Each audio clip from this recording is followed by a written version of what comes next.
Luke. Oh, really? Because the rumor was that he wouldn't play Luke on PS4, but apparently it's just a matchup thing. And so he told me that that's what's going to happen. He's already taken out Commander Jesse, Picaro, Pugera, and Angry Bird. Kawano's already taken out Gentleman Thief, Yanoob, Dankadias, Smug, and Kudo. Dang. But, I mean, it's interesting because, you know, obviously one of the core discussions, the core storylines of Street Fighter V is the fact that Luke is considered the best character in this game, and a lot of players, including Chris CCH, who we talked about, use Luke, and he is a very strong character. Yeah. And I think Just the Kid even said, I made it in the top 8. No more Lukes in my path. Whoops. Well. We'll see if Tokido ends up in his path. But he's at least starting out here with Luke. He didn't say he was going to only go Luke. He just said, in this match, I'm going to go Luke. So it's going to be more of a matchup type of thing. We'll see if he sticks with it. And we're starting Kawano using the character he's used for a long time. That's his Colleen. She was a character who was taken down to Pega 2 as well, but here he is nevertheless. He's got that top 8. And we're going in with our second match here at EVO 2022 for Street Fighter V top 8. Oh, and a jump in right away for Kawano to start some damage. And it's been interesting because Tokido's Luke is so, like, it's not flashy. It's so fundamentally sound. He doesn't go for anything crazy, but again, why is Luke so strong? Great normals that move forward and go very far. He's got a great projectile, an actual uppercut, and he's just got so many tools and damage output as well. But Kawano's been playing Colleen for a while, and though she did get, you know, slightly nerfed in the definitive patch earlier this year, still a very strong character, and Kawano maximizing this character. Yeah, some of her damage output's a little worse than before as Tokido dashes in. All of a sudden, he had been backing off so often, I think Kawano just didn't expect it. Yeah, one of the things to note about Tokido is you probably noticed when you saw him on the stage earlier, he is now a hitbox player. This is actually, he wasn't a hitbox player, or which controller? He's a stickless player, let's put it that way. He's playing the leverless. Yeah, he's playing leverless, which he didn't do when he won back in 2017. And he is now, and one of the reasons why he's doing that, you know, Daigo found out when he started using the hitbox, he was like, man, this makes you dash so fast. And so you could see Tokido with those dash throws in the previous round. Woo! Drops that combo, unfortunately, and that's going to give Kawano the ability to take him all the way to the corner. Not going to let him out for free, but Tokido still rather be in this position because now look at this. Ah, that's dead? Not quite. Tokido's a dangerous man, though. All those resources ready to go. Hasn't activated that V trigger yet. And oh, the whiff! And Tokido's there, of course. He wasn't going to let that go twice. And Luke has one of the most unique V triggers, is that, as you can see, it's not draining unless he takes damage or uses certain moves. And in fact, if he has lost a little bit of that meter, he starts gaining it back during the course if he doesn't actually use any of that meter up. Got the corner yet again. He has been here a lot. Actually, hitbox sponsored Kawano. Was the whiff though, and Tokido did let it go. Challenge! At negative frames, it wasn't actually his turn, but he knew where he was, and he knew he was just outside of Tokido being able to quickly counteract. Yeah, he figured Tokido was going to try to bust out by walking forward, take advantage of the plus frames by walking. Yep. And so he just challenged right away, stole that turn. You know, just caging. Look at this. Tokido's been stuck here for so long. Not just in this round, but in previous ones.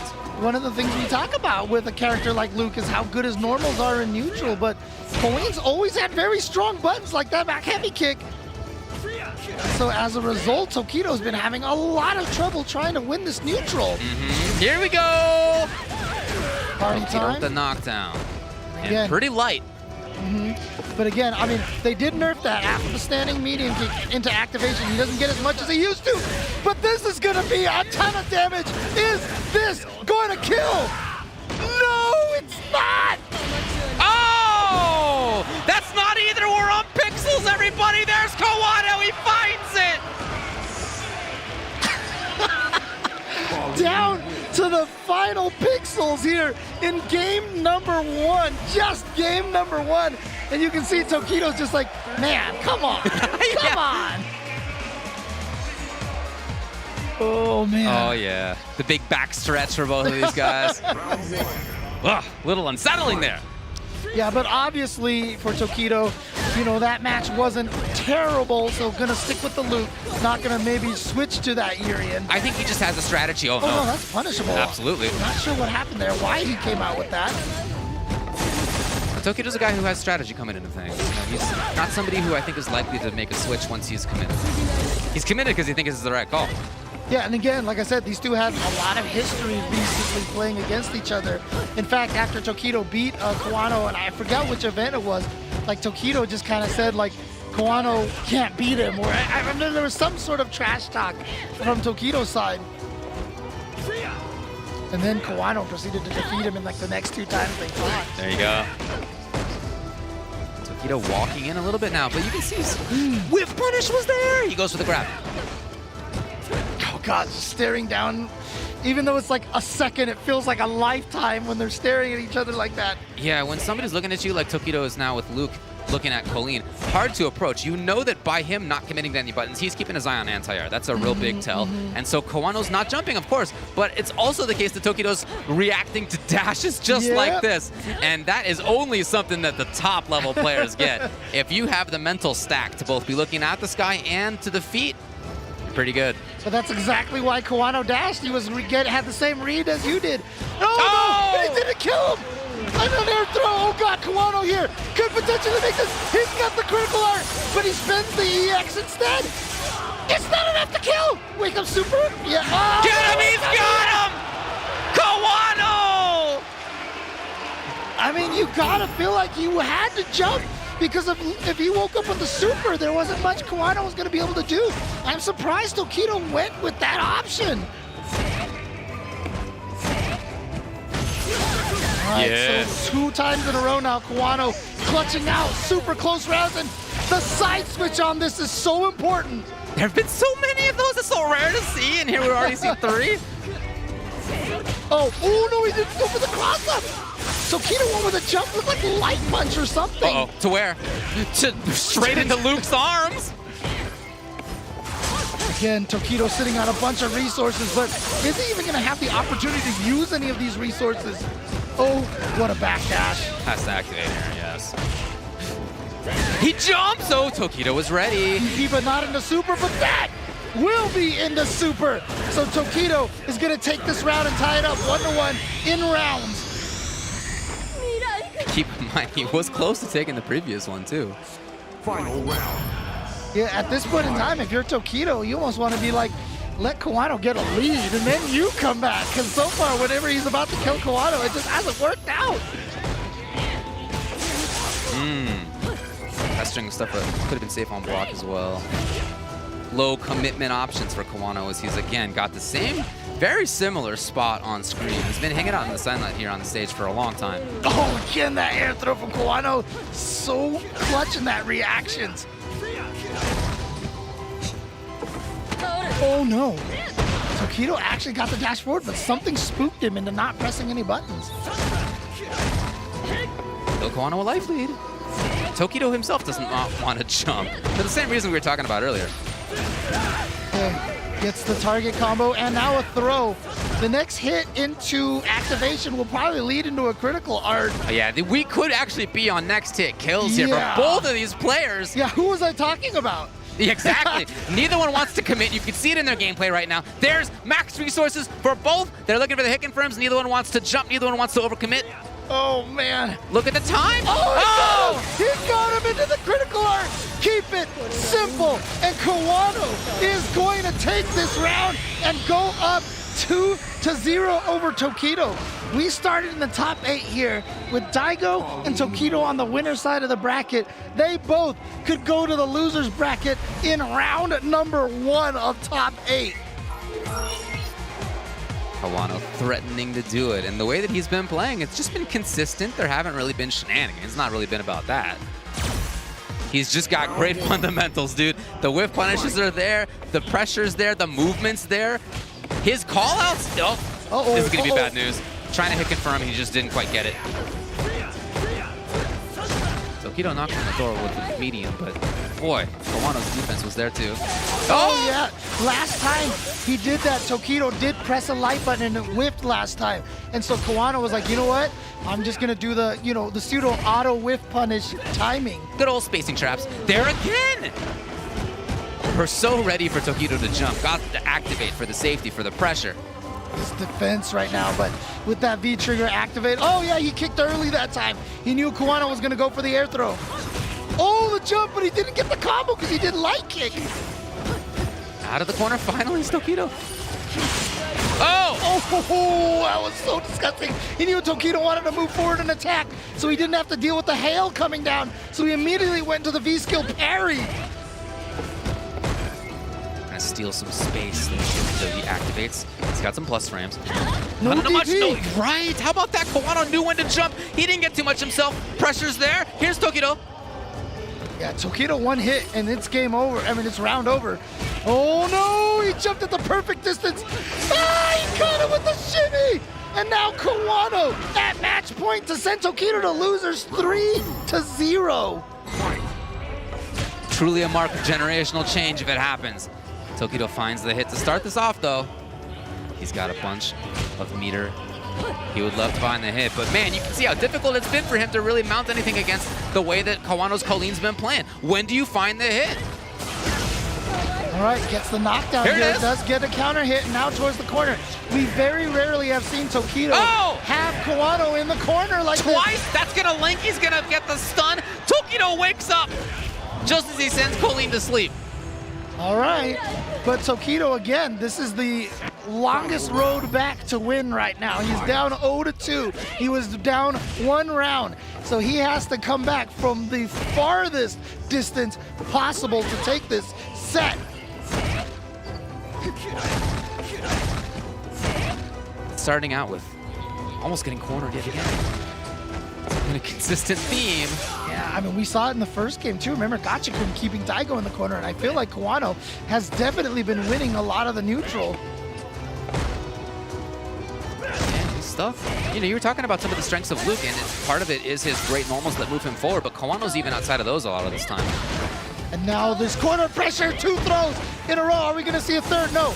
Tries to fake it right there. Tries to catch it with a counter hit. No jumps for you, and that trade is great for Kawano. What does Tokido want? Of course he wants activation. So Kawano was trying to block and be outside of that range. Tokido's looking for hit confirms now. Kawano could get his own into super. Suddenly, he jumps in. Tokido's ready. Finally. Oh, backdash in the corner. Here we go. Activation from Kawano. Does get the throw. 1 mix-up away. Oh, caught him with the hail. And Tokido hits a button on wake up. But Kawano had the meaty and perfect timing. And so he is going to defeat Tokido 3-0. 3-0 is not something that I saw coming. I got a lot of respect for Kawano. Did I think he could do it? Absolutely. 3-0 against Tokido is still nevertheless a pretty remarkable result. As you said, we could have had in winners finals Tokido versus Daigo. We're not going to have anything like that, James. It's instead going to be Gachikun versus Kawano. And the craziest thing about that is, like I said, after Tokido defeated Kawano, I want people to, I don't know if they saw it, but after he defeated him, like I said, I can't remember the exhibition that it was, but Kawano wouldn't get up out of his chair. He was literally had the head on the table, and you could see they were trying to interview Tokido, and Kawano's just sitting in the back, and he looked absolutely crestfallen for a longest of time, and he just wouldn't get up. And, you could see how much he took it to heart at that point in time. And Tokido, of course, got emotional when he lost to Daigo in that first of 10 exhibition set at Kimono Michi as well. Those are usually the turnaround points, because then Tokido then started beating Daigo. And after that moment right there, I don't know if Kawano has lost to Tokido since then. It's a pretty remarkable run. As we take a look back at some of what we saw. And look at this. This was the pixel away from death. Look at that. 1 pixel literally left. And then 2 pixels left here. And then again, Tokido trying to press a button and getting caught by the frame trap of Kawano. And it seemed like every time Kawano read that Tokido wanted to press a button. He had the meaties, he had the frame traps, and was able to take it at the end also with the meaty. Quite a set from Kawano, as well as with all those EX counters. Now, Tokido did throw them twice in a row, right? They didn't all work out, but still, that was really impressive stuff by Kawano. Hats off to him. He was looking really strong. You know, before we went live, I asked him if he wanted anything, you know, to say anything for him. He said when he gets home after being in Las Vegas for a while, he wants to go on a diet.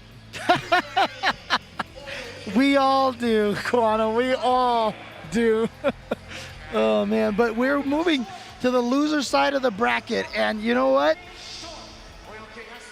The short shorts from Oil King, a staple of his. Unveiled, but he is going up against, again, we've been talking about Kawano as one of the up-and-coming youth in Japan. In the U.S., right now, I think there are two main names in terms of the up-and-coming youth, Chris CCH and Just a Kid. Guess who had to fight each other to make it into this top 8? Yeah. Chris CCH and Just a Kid, as you mentioned earlier. But this is definitely I still remember the first Frosty Faustings I went to. Yeah.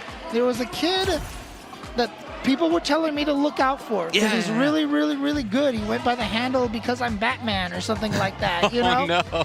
And that was Just a Kid. Yeah.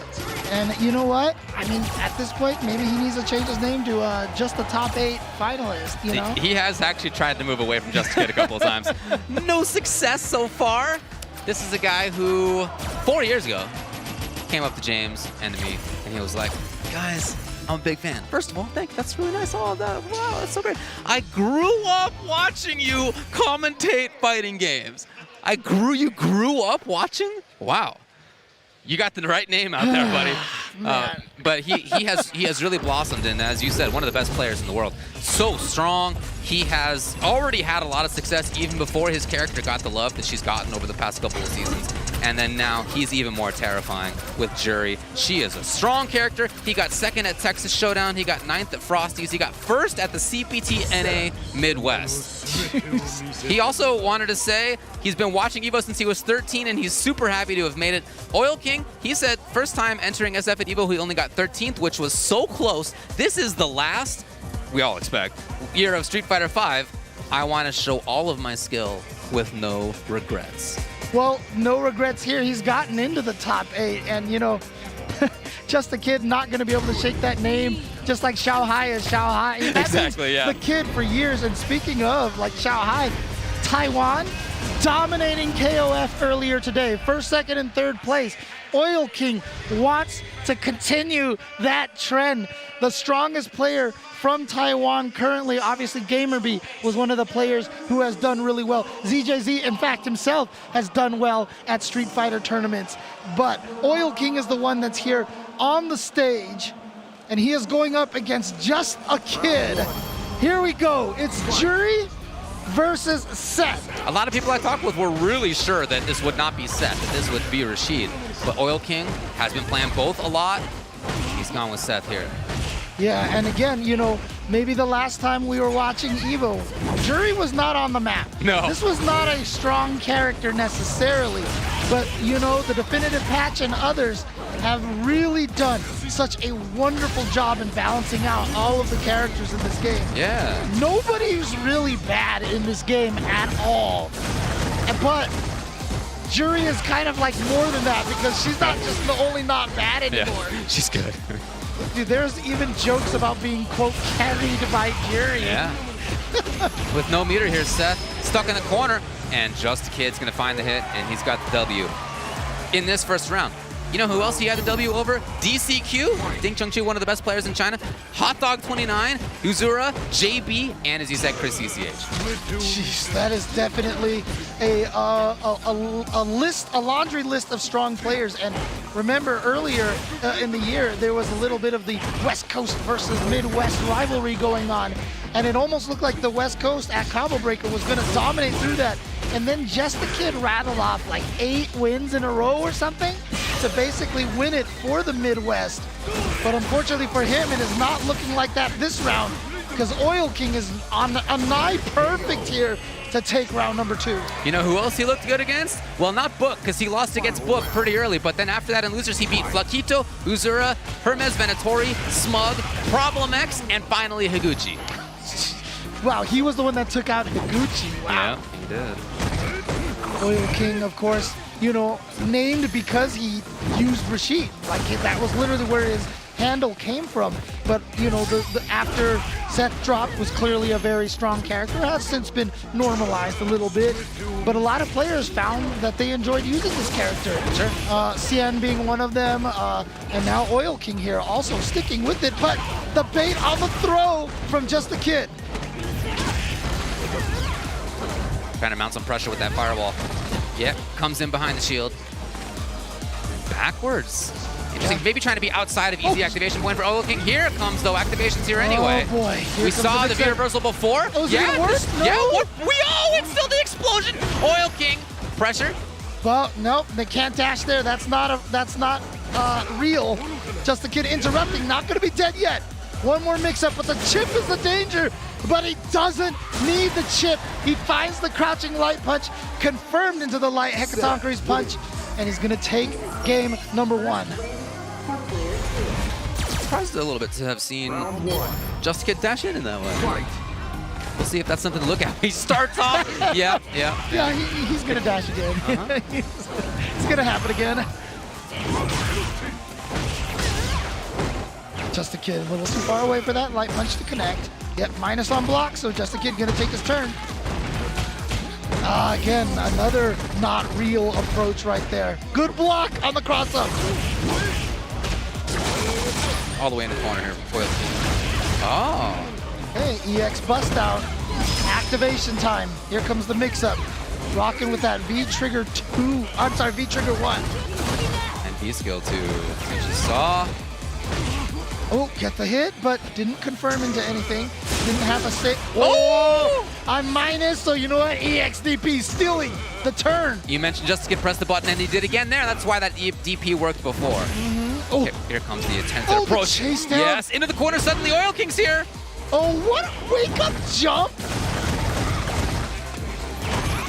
He did not want to take the same risk. Yep. But look at this defense from Oil King not pressing a button. Wow, that meaning kick's so good. Oh, my God, bust out with the EXDP.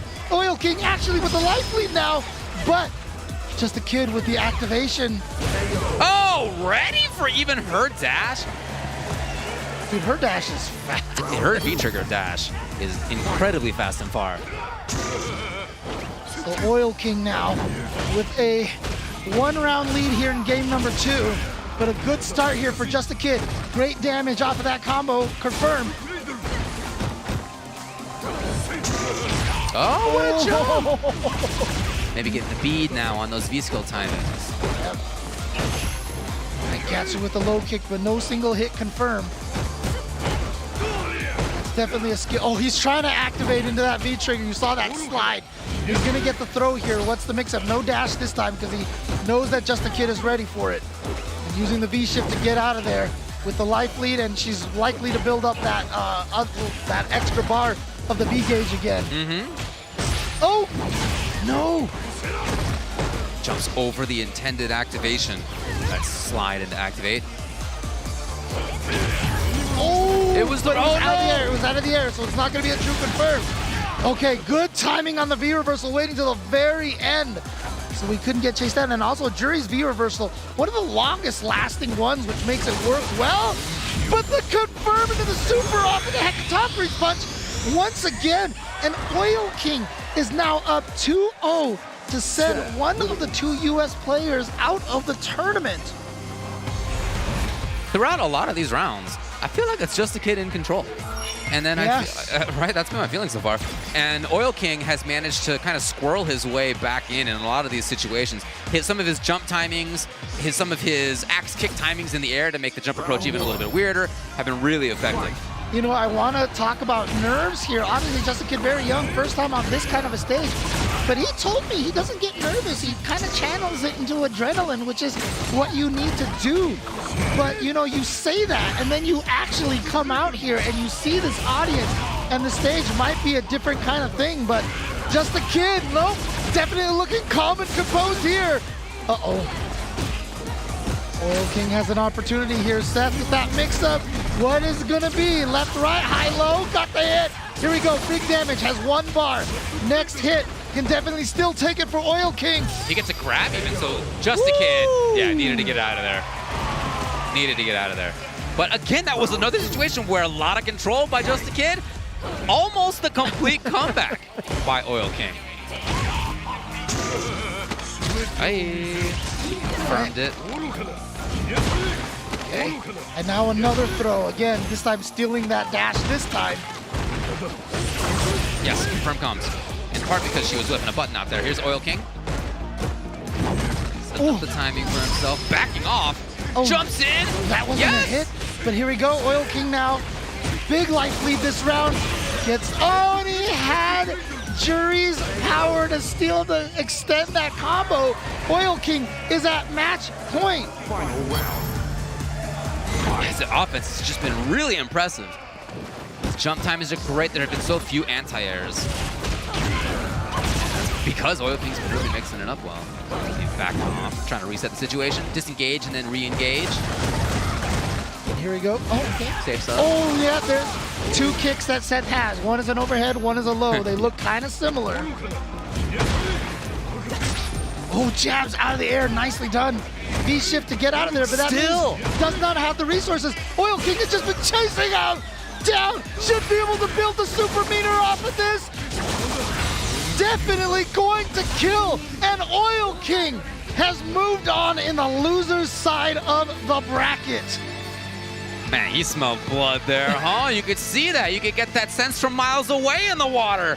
He knew that he was close to not only taking that round, but also taking the whole set. And the way that he dashed, he was jumping, he was dashing in.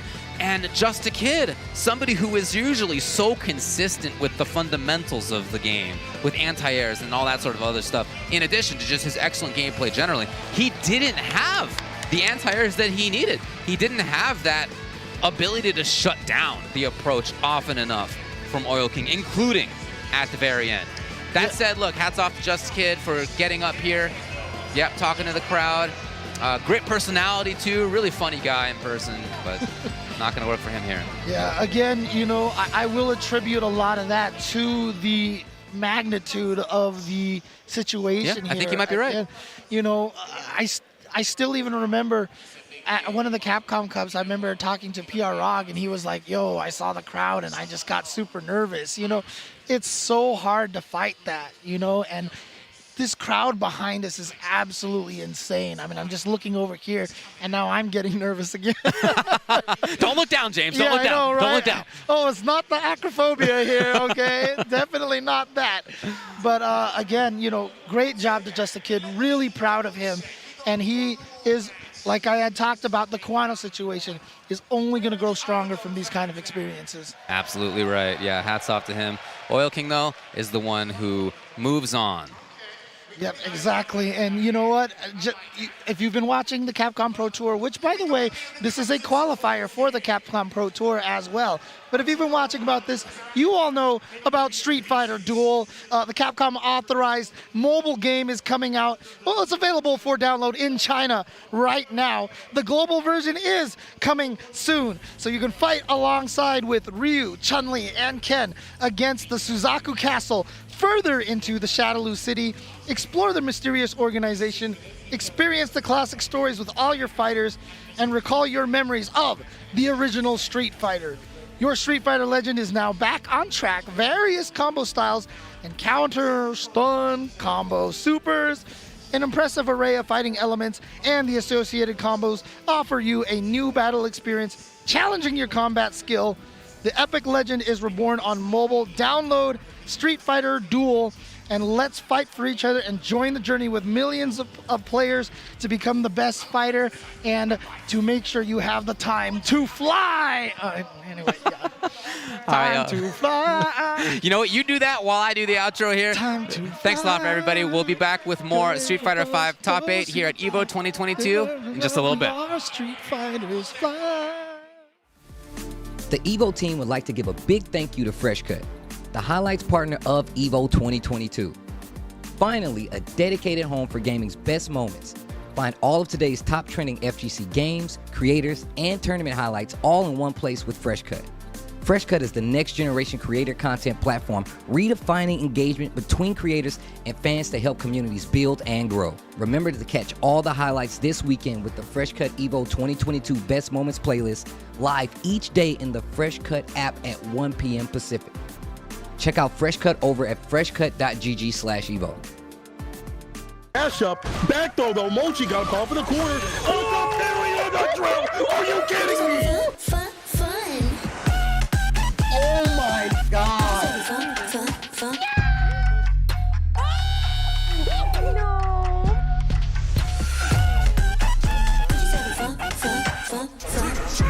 Let's go!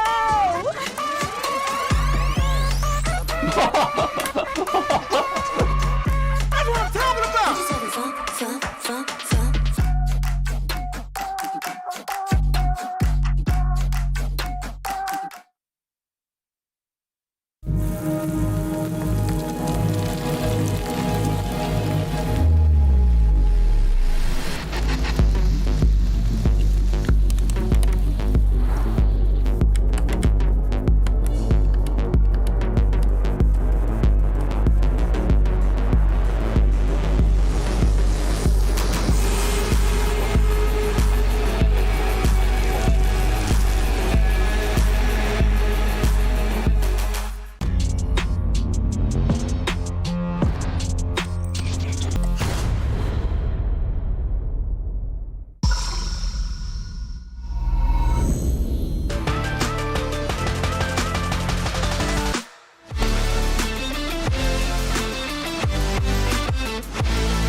Thank you to Hori for their continued support of EVO.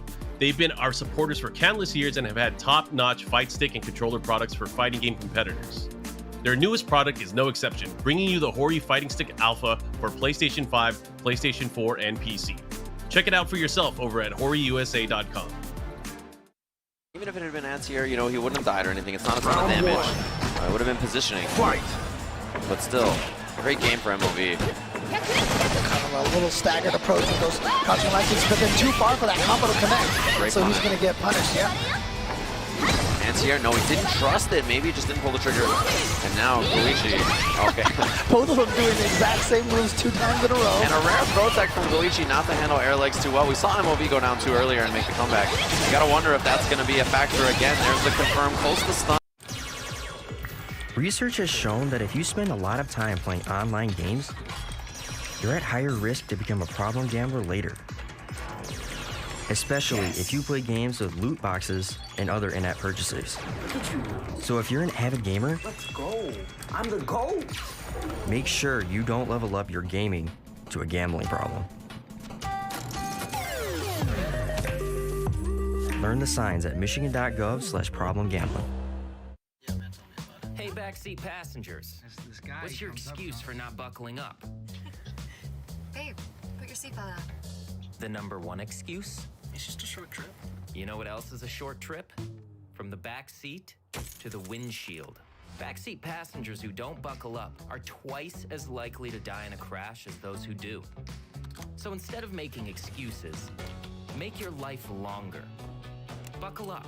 Every trip, every seat. Welcome to Subway's biggest refresh yet. They're drafting 12 new subs for their all-new Subway Series menu. You've never seen subs like this before, Chuck. Meteoric meatiness and Chowtown cheesiness. Let's go to our panel for more appetizing analysis. The new Monsters Bacon has consummate, craveable crispiness. The new boss is a perfect 10. Wait, what are we talking about? Grog, thank you for nothing. The new Subway Series. What's your pick? We have to tell everyone that we just switched to Verizon's new Welcome Unlimited plan for just $30. I've already told everyone. $30? That's awesome. It's their best unlimited price ever. For $30 a line, I'm switching now. The network you want, the price you love, only from Verizon. A dream is the spark of greatness, but it's nothing without drive. Introducing the all-new Honda HR-V. Honda, the power of dreams.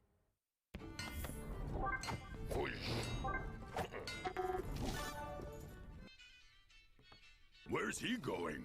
On a quest to find his credit card? You should be using a virtual card from Capital One. What? He said virtual card from Capital One! It's a feature that lets you make purchases without sharing your actual credit card number. Sorcery! What? It's Capital One. You can use a virtual card on your phone or PC. It's a fast, easy way to spend your coin. What's in your wallet?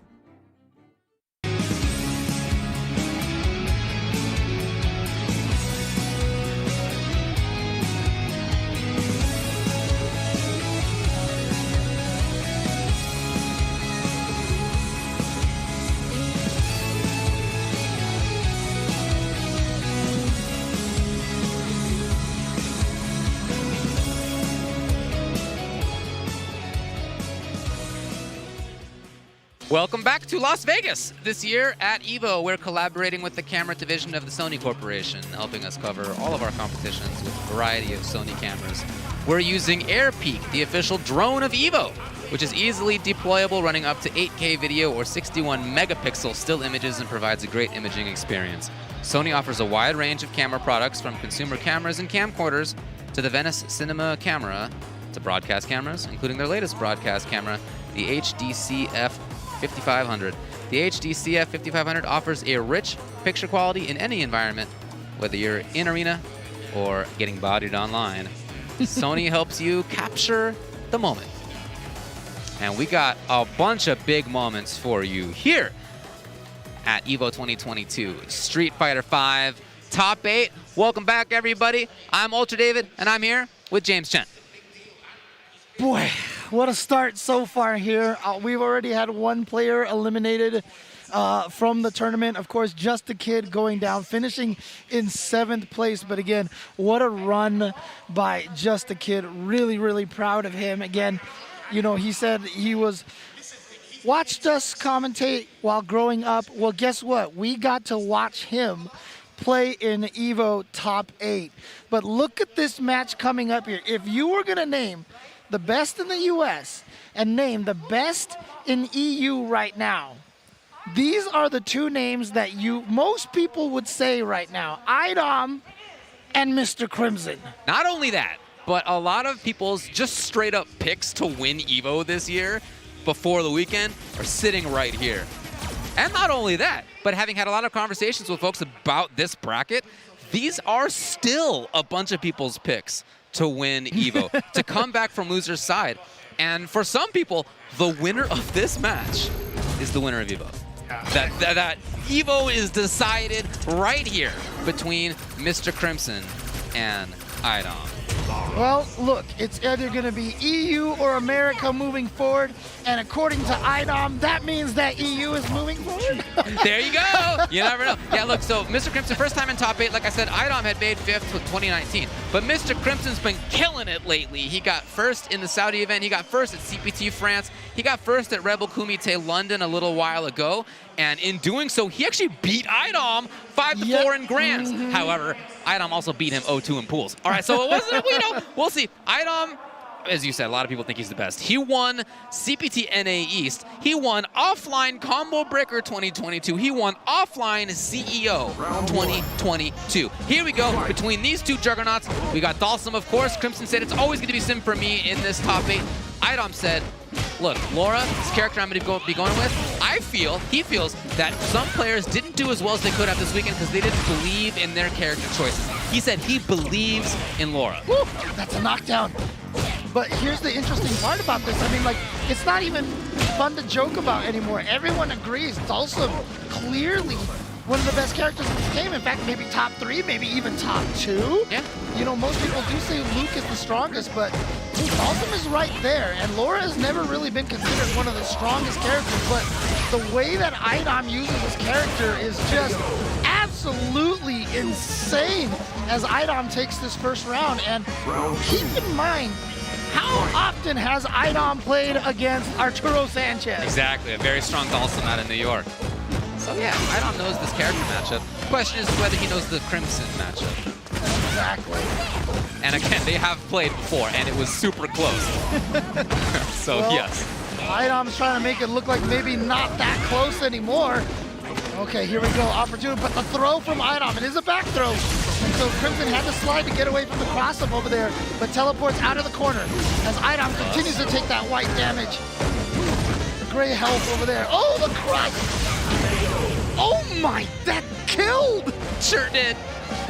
So Crimson said he's been sent here by the Salt Mine League since he won the series that they had, but he has no official team sponsor. Big ol' hint. Idom said, I'm already the EVO champion. I've already won EVO Online. Now he's going for his second EVO title. Yeah, but again, he's the only, you can call it this, back-to-back top 8 competitor at EVO this year. True. Because he got top 8 last time, and he did lose to Bonchan. Oh no, it was supposed to have been Gale, and it was supposed to have been punished by the elbow. Couple of things, misfires. What is happening over here? No. Oh no, that's a bad. I know we're on the Christmas stage, but you don't got to give each other gifts like that. Finally, Crimson with the round. Oh man, yeah, you gotta stay in the presence, man. Come on. Here, just starting off with a low punch right away. You saw Idom try to whip. Oh, what was Crimson sliding for there? Interesting decision. Oh, too far! But too far as well, you guys! You guys! Get it together, please. There is definitely some nerves here, ladies and gentlemen. And here we go. Idom in a great position. Nice double slide by Crimson. Hey, and you got a great comeback character here, to be honest. This could be stone on next one. Yes! And that actually may kill. It's absolutely gonna kill. Crimson ends up doing it after all. Mr. Crimson, again, has just catapulted himself up into the top of basically the highest point, highest echelon of the players in EU. He's been great this entire time, but there's something about the way Mr. Crimson has been playing these during the pandemic, during the lockdown, where he is pretty much considered the best in EU. Only European player to make this top 8, of course. Plus frames. Yep. That was a series. Dhalsim's got combos, but now here comes Idom. Fates out a V reversal. Oh, he's so good at using Thunderclap up close. No block. That's a stun. That should be an end of the round right there for Idom. And so taking round number 1 in game 3. Round 2. Both of them displaying that they have, like I said, a great comeback ability. Shutting down the attempted approach. That was strong whiffs. Yeah. Huge opportunity there. Oh, the crush counter knockdown. What does Idom go for? Nope, no meaty elbow, just goes for the dash forward. Tried to hit with an overhead at point-blank range. It was really close to working out, too. It would have been crushed if it had. Okay, here comes the pressure, and again, I love the offensive V reversal. No backdashes for you. Wow, what the? Still here? The shimmy, death, and Idom going up 2-1 over Mr. Crimson. Laura wins. Yeah, they both can make it fast on the other one, as you can see. And what I love so far about how Idom's playing is that he's been able to build forward movement pretty quickly, and that's usually really difficult against not just Dhalsim as a character, but against the way that Crimson plays. He's usually really strong at holding onto the right spot. Oh, But just no. like this, we talked about how people, Gotchkin was jumping in on Daigo, same idea. Jumping in on Crimson, so tough, but Idom's done it yet again. Oh my, the whip punish with the crouching heavy punch. You might be dead because Laura just does so much damage. Dalsum doesn't have a lot of health. He does go for the reset, and now the single hit confirm into the elbow, and Idom, just like that in match point. He is doing this like a game's done quick run right now. I know we got Sui here. Fair, fair. Okay, V reversal. Yeah, you can see the kind of pressure, that Mr. Crimson's feeling using those V reversals. Oh no! Taking up some time, yes. Taking up some space. Oh my god, what is he looking for? What is he trying to do here? That could not have been what he wanted. And that's gonna cost him the round, the game, the set. And Idom defeating Mr. Crimson. It's 3-1. But did it feel like a 3-1 to you? It did. I did? Oh, it did. okay. Yeah, I saw so many jump-ins from Idom that connected over things like stand roundhouse. As Dalsum, you really want to control the space, of course. So you press stand roundhouse, you press medium kick, you press stand medium punch. All these tools you got at this far range. Stand fierce, which also connected. But as you do so, you're busy. You can't immediately also block. You also can't immediately have like a dragon punch or something invincible. So you need to have time to anti-air. And he didn't have that time because Idom jumped at just fantastic timings and fantastic spaces where, for sure, if Crimson had thought you're going to jump, first, you get anti-air, absolutely. But that's just not the expectation that Crimson had, and Idom was able to prey on that again and again. And that right there is a perfect example of what you mentioned earlier, right? All the experience fighting against Arturo Sanchez is not going to result in you jumping those limbs like that. It is playing the player, understanding their timing, and that's what Idom did, as you can see here. Look at this loser's bracket. Tokido going up against Oil King, and then Daigo and Idom. I had said the crowd obviously very, like you could hear them cheering for Daigo, and they were also cheering for Idom. One of them goes home. That's true! No! Gotcha-kun, Kawano, Tokido, Oil King, Daigo, Idom.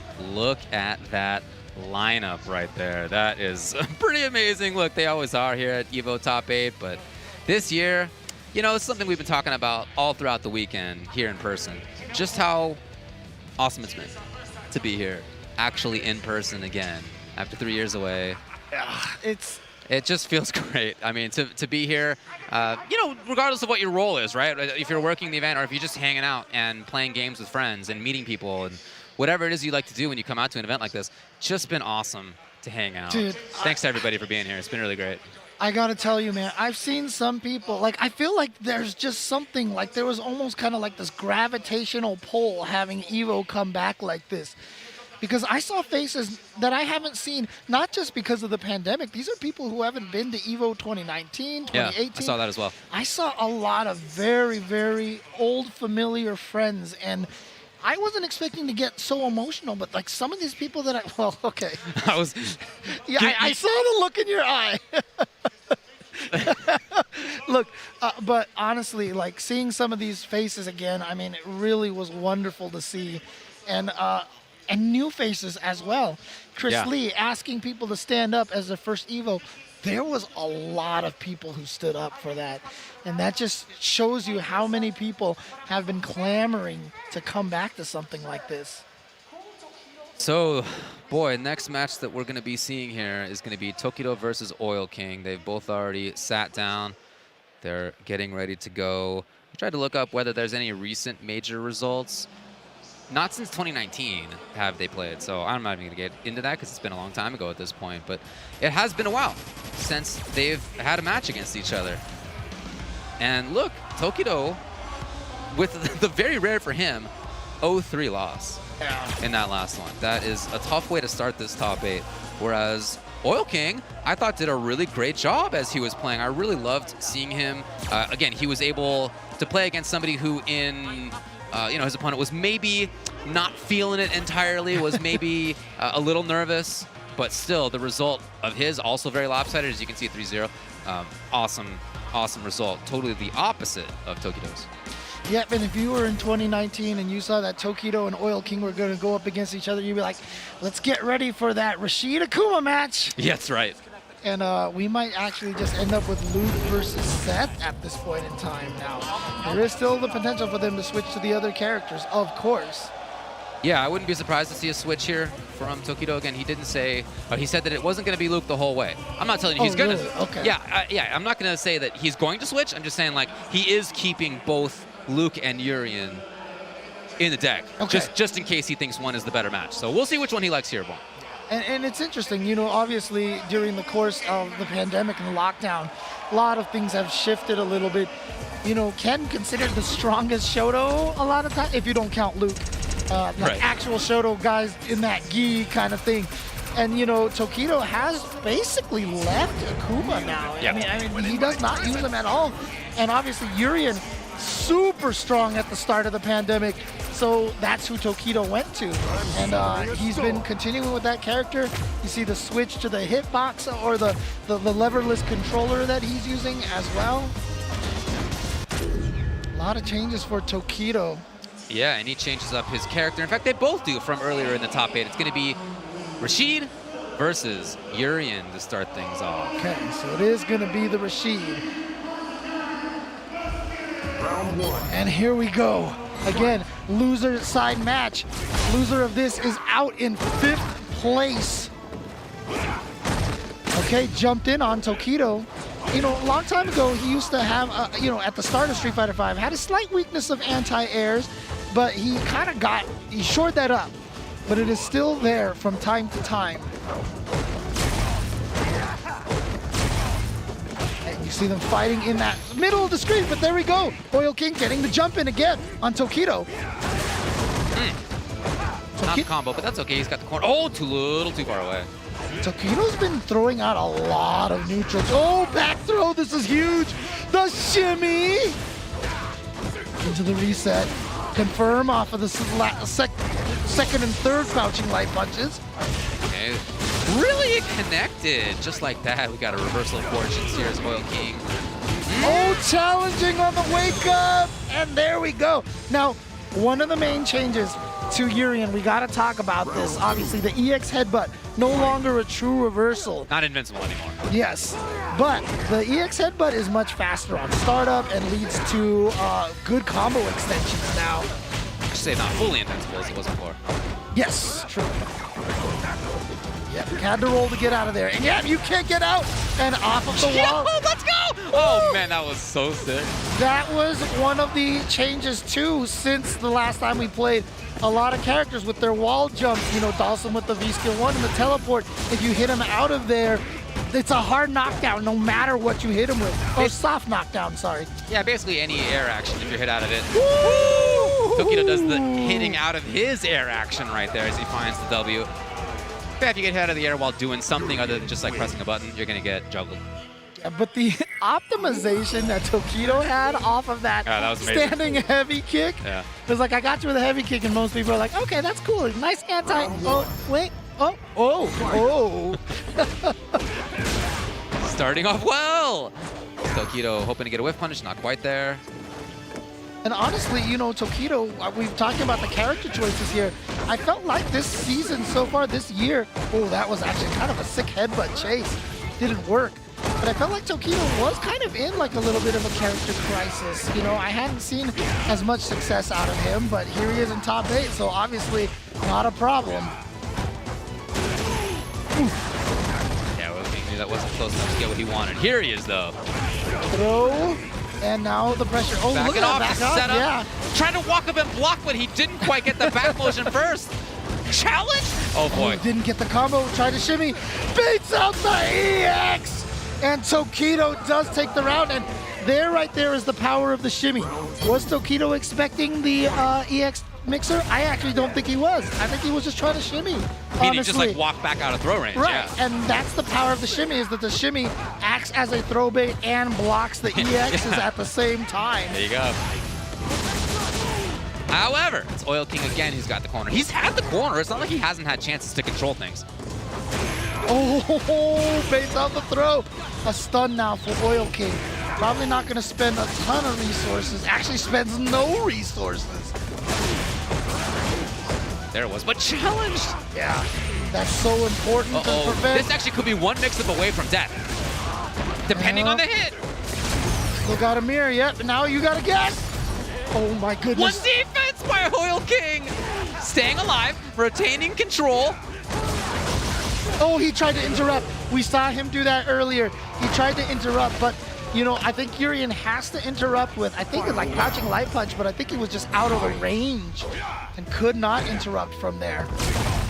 So good spacing by Oil King. Oh man, he found something he liked in there. Taking off his hat. Tokido now finding his way in violently. Okay. Dude, he has been going for the shimmy option repeatedly. Has Tokido even gone for the throw option? And see, there we go, some of the new extensions with the EX headbutt, and finally goes for the throw because he has established that shimmy so much. There's a lot of high-level stuff going on, and at the same time, a lot of it's just built on the basics. And as you said, basics right there is strike or throw. That is to say, should you just block the opponent's attack? Or do you think that they're going to do a throw, and then you got to do a throw tech? Well, those are two basically diametrically opposed options in this game. And sometimes it just comes down to that simple guess. I mean, one of the toughest things about this game, you know, there are a lot of fighting games out there where you can react to the throw and tech it on reaction. That is not the case here for Street Fighter V. Throws are very fast, and the tech window is very small, so you have to tech through anticipation. That is why the shimmies work, because you feel this like, he hasn't attacked yet. That must mean he's throwing. And so you try to tech, and that's what causes you to get hit. All right, well, he didn't like it. He didn't like how that went, James. That was not to his liking. Did he like that, or did he not? I don't think he liked it. If I had to guess, I would say, no, sir, I don't like it. Tokido with a dominating lead, but we are switching to Seth now. He didn't like it. It is now SIN versus the Illuminati here. Oil King versus Seth versus Urian. Oh, down fierce. Taking his advantage turn right there. Yeah, if you see Seth spin all the way around, then that's going to be Seth's turn again afterwards. So this character has great ways to get through projectiles. B-skill, kickity kick, Tatsu. Also jumps, obviously, again. Oh, dang, going for the hard combos right there. Nice. Yo, with roundhouse on that? That was sick. There's Oil King going with his own shimmy, then goes for the throw, and Tokido does tech it. And again, Urian, that Aegis Reflector is still pretty good for comeback. So this is not Oil King. Oh, never mind. Jumps over the fireball, gets it. All right, so this change working out for Oil King very, very well. Yeah, if he can really remove the fireball as an option, that would be huge for him. So far, he's doing a really good job.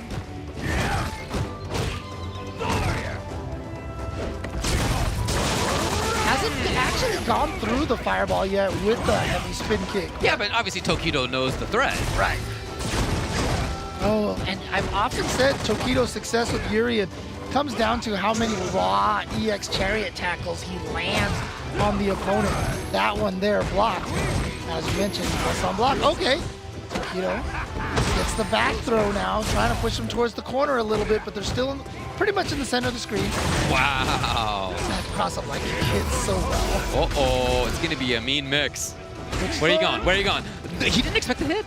Truly. And now Tokido has the corner. Okay, not for long, but he can activate? No, he saves it. Yeah, he had to spend that EX meter to keep that crouching heavy punch safe. Oh, yeah, his turn again, and Tokido's taking it every time. Oh, finally got him.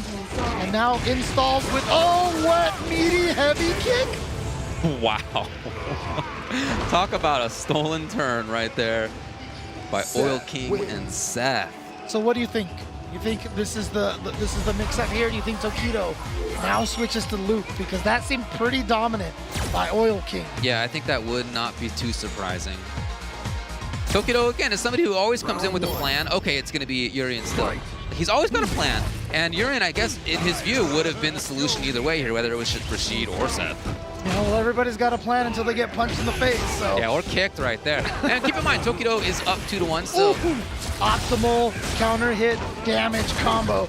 Baits out the EXDP. That's the first time I think, oh no, he dropped the combo. Doesn't matter, gets the stun, it wasn't even a combo, which means no scaling on this. He is definitely gonna be able to kill. Match point. Round 2. Trying to eliminate Oil King. Why not? Why not? Let's just do it. He's already, he's a hit confirm away. Okay, yeah. Important for Oil King to stay alive right there. Yeah, because the stun was looming. Yeah. All right, he messed up the mix-up last time. How is he going to get it this time? Overhead. It didn't explode, though. So, again, the shimmy. Like I said, Tokido has gone for the shimmy so many times, and now he shows the throw after the shimmy. Dashed up and blocked, expecting a button or a DP. Hold on a second. Escape right there for Tokido. It's so scary to tech throws in this game. Dashing up in patience! Jumping works! Oil King's got pressure here. However, Tokido fully stuck. It's not gonna matter. No, hold on a sec! I thought that was gonna do it! Tokido's alive. He's alive with all the resources. Can he survive this? Oh! That's one of the changes to set. After the axe kick, not nearly as plus as before. So Tokido, of course, is going to challenge, but Urian, with no 3-frame button, ends up with the trade. Tokido, however, still at match point, gets another shimmy. Drops that, the EX headbutt, not enough range that time. Tokido jumping, oh, ow. Chopped the leg. You ever just punch somebody's leg on the floor?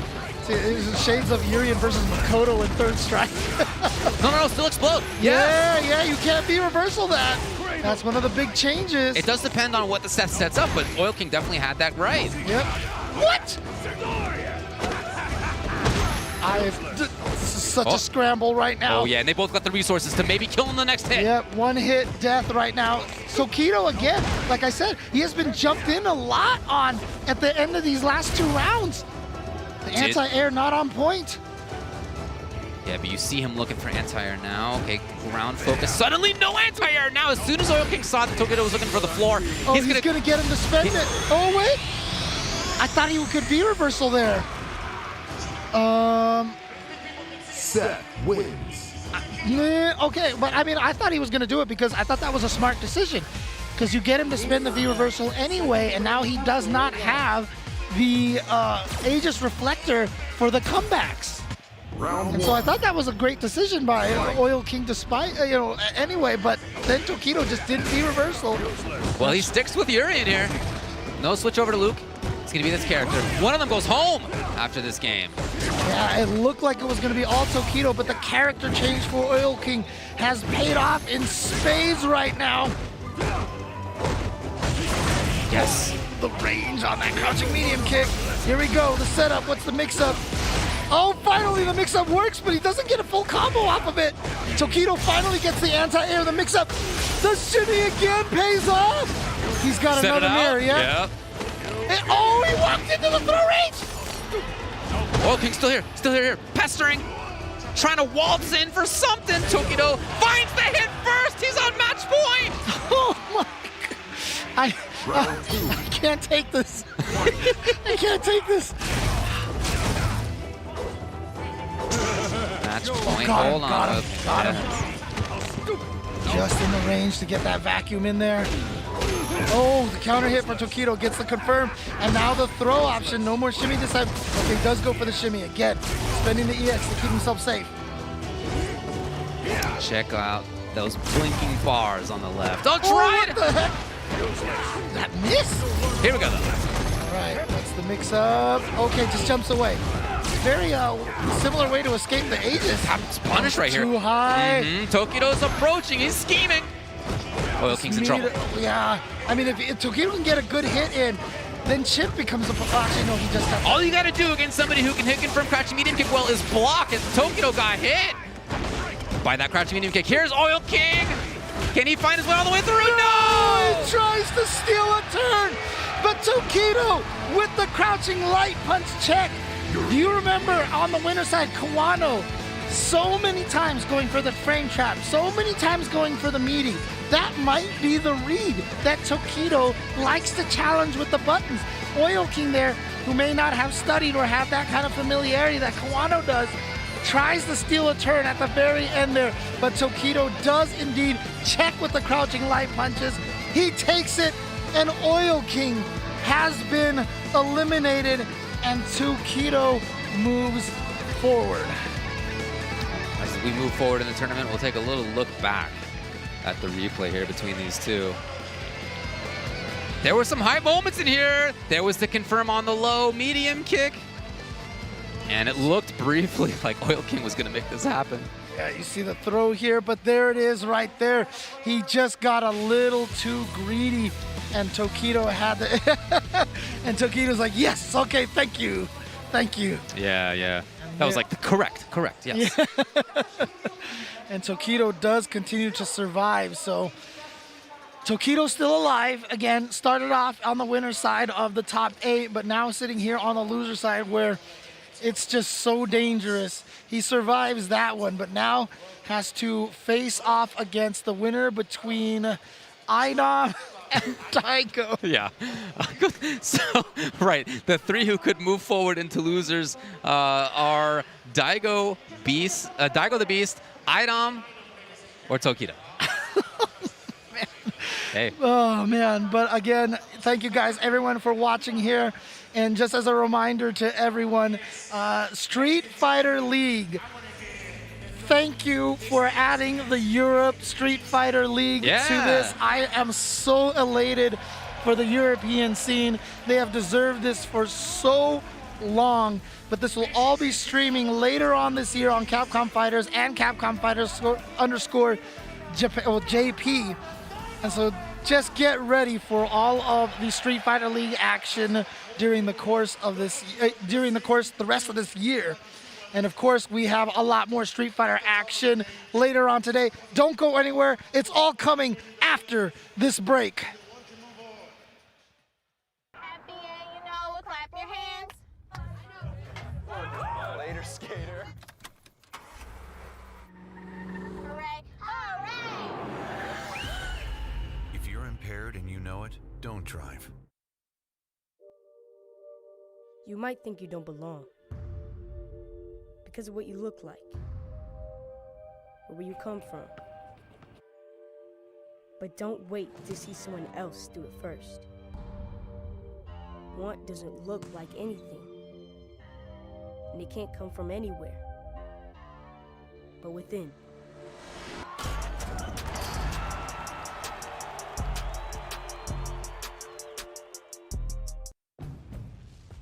A dream is the spark of greatness, but it's nothing without drive. Introducing the all-new Honda HR-V. Honda, the power of dreams.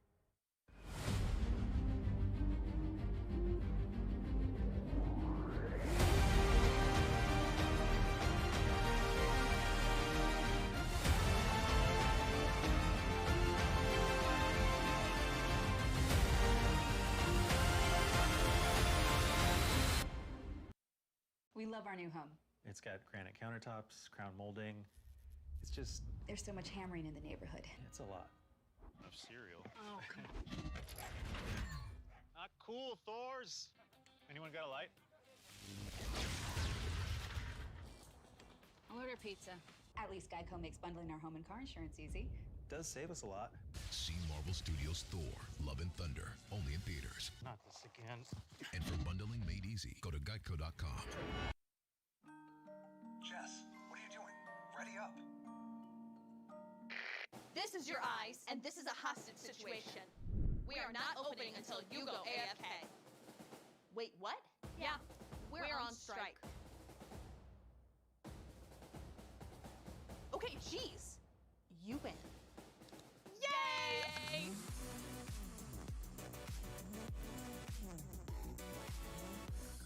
Hungry?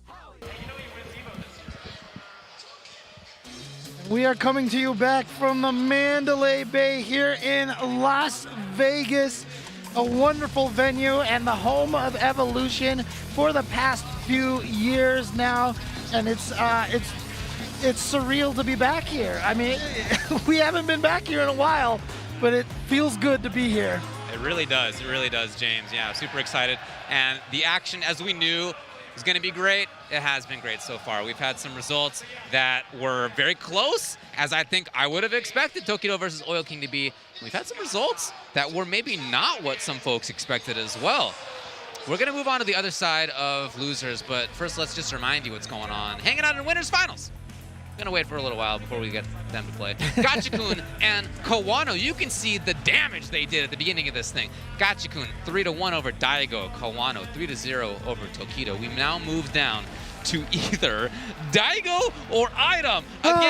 Again, many people's picks to win EVO before EVO started were one of Daigo or Idom. I feel like actually every time that we're gonna see a match here in this bottom side, especially, we're gonna be saying that. But it's true. A lot of people had one of these dudes picked.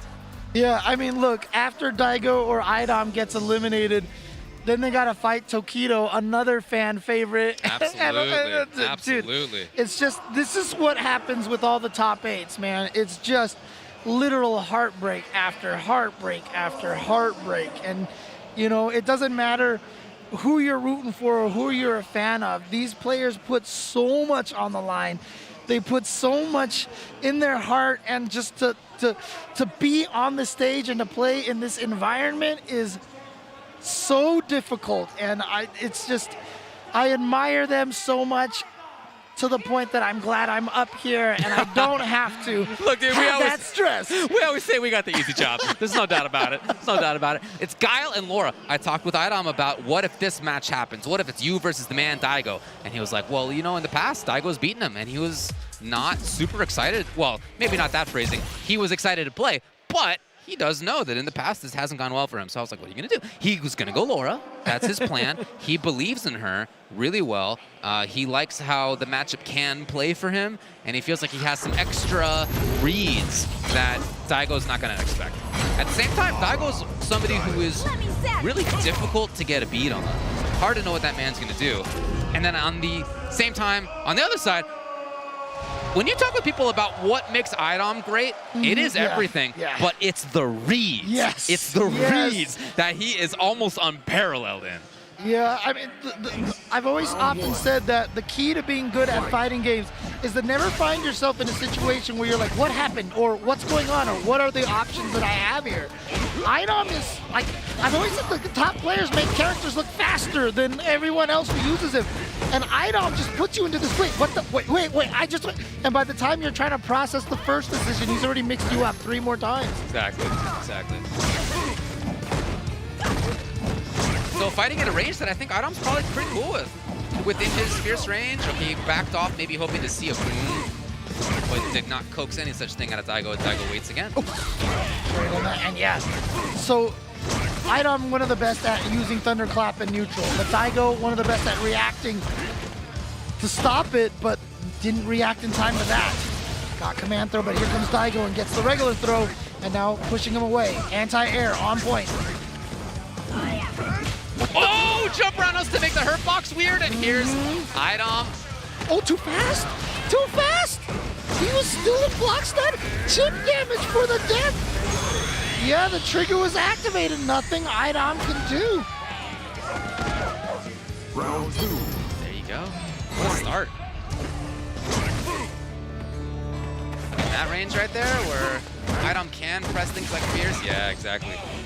Medium kick, forward Fierce. Oh no, the unsafety. Yeah, but not a huge punish. Obviously, Daigo, without that many resources, spent it on the critical art in the previous round. Don't let him tell you that players in their 40s can't react, folks. Don't let him tell you that this is an age thing. Look at that dude, Daigo, reacting with sweep. I've often said I can't react well now, but I couldn't react well when I was young, so it's fine. Daigo, he had potential control, maybe wanted to just safeguard himself. Here's Idom. Is this another Idom comeback? Oh my god, still going. He gets the hit. Idom. Yep. Ah, the Ume flash kick is in the house. Guile wins. He said, Daigo and getting a read on him, on Daigo? Good luck. So hard to do. so very, very difficult. But again, luck. that's just one game. It's just one game. Still a long way to go for Daigo right now. And in fact, a long road for all of these players coming from the loser side of the bracket. Only Gachikun and Kawano right now sitting comfortably and cushy in the winner's side.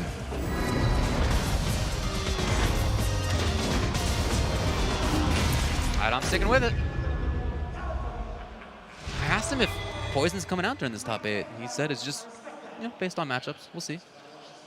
One thing about talking about fighting games with Idom is that he's real calm about it. He's just like really almost dispassionate when he talks about it. Just for a matter of fact. Yeah, it's interesting. I'm curious why not the Poison choice, having the EX low tenders to go through the Sonic Booms. Yeah, even regular whips to trade. But, he's the one who's there. And like I said, he said that he's confident. Yeah, you mentioned that he said you have to believe in your character, and that's what he's doing right now. But Daigo is just putting up a wall. And here comes, the reactions yet. Daigo said, you cannot sneak a thunderclap on me. Got the anti-air. Goes for the low option. Nice, using the EX thunderclap as a safety. But then Daigo finding that syncopated timing again for the EX Sonic Boom. It looks simple to play that kind of defense. You just sit there and block, right? Surely not so hard. Wow, his defense has been incredible so far versus Idom.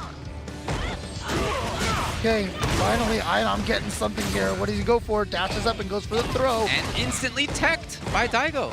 So switch. Okay, finally maybe a chance for Idom to get the knockdown. He chose not to press once. Okay, yeah, back-to-back, same option. And then tried to steal a turn right there. Daigo checking it properly with the wake-up. Oh, cross up. Back-to-back. Oh, the armor. Here it comes. And you know what? We talked about the reads from Idom. No EX flash kicks this time, says Idom. And he was right. Just go straight into the command throw. Trying to confirm that crouching fierce there. Same with the stand fierce. Trying to scheme around this. Yeah, and he's found it. Overhead link. Yep, that's a setup. Great, not quick rise right there. But again, his defense has been impeccable. Oh, but look at this. Idom says, I don't care. The super meaty stand medium kick. How plus? That felt so plus. How many active frames does that move have? But there you go. Idom on the board, 1-1. Very calm. I mean, both of these players, right? Yes. But the craziest thing is that I really feel like Daigo is showing more emotion than Idom right now. Tried to double dash forward. Daigo instead gets the corner. Will he voluntarily back off? He has before. Okay, that's no longer his turn. The tech comes. He's right back in the mix. That wasn't even a true combo. Yo, the offense from Daigo. We were talking up his defense. And just like that, it's his offense that really seals the deal.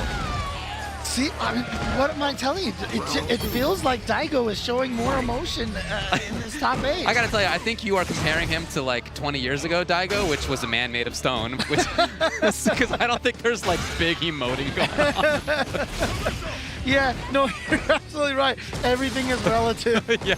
Everything is relative. Oh, man. Oh, there we go. The counter hit confirmed for Idom. Now with the corner pressure, here's part of those reads. What does he do next? Goes for the meaty elbow. Hard to time, but... Oh, he got the crush again! Idom now one hit away. The shimmy! And Idom brings it 1-1 here in the ever so important game number 3. That offense that Daigo had in round number 1, I feel like is going to be so important as this goes on, because the more it goes on, Idom seems like he can solve Daigo's defense more and more. Daigo's got to not play. Oh, yeah. When he's on the back foot now, yes, so important, like I said, to get away. Oh, that wasn't fast enough. Daigo blocks and gets the punish. Oh, the crush counters again from Idom. I swear he makes it look like Laura's standing heavy kick is a Dulcim limb. Defense! Oh, what a D? tech. Still pestering. Idom's got the knockdown. EX! Daigo's out of it. He gets a punish. Now, like I said, his offense, this is where he needs to run it. All right, so he goes for the full combo here. Knockdown, flash kick. Okay, mix up the meaty. And he did. He ran it all the way through on that offense. Daigo. What? I don't think he meant to do back-to-back standing medium punch. I think it was supposed to stand medium punch. Crouch medium punch. Didn't matter. Still worked out. Daigo with the comeback. He's up 2-1 over Idom. And again, Idom is America's last opportunity here to perhaps try to take a championship home at EVO for US in Street Fighter V. Oh, got it. Blocked finally by Idom, and he's got the stun. That's death right there, most likely. Oh no, maybe not. One more. Oh!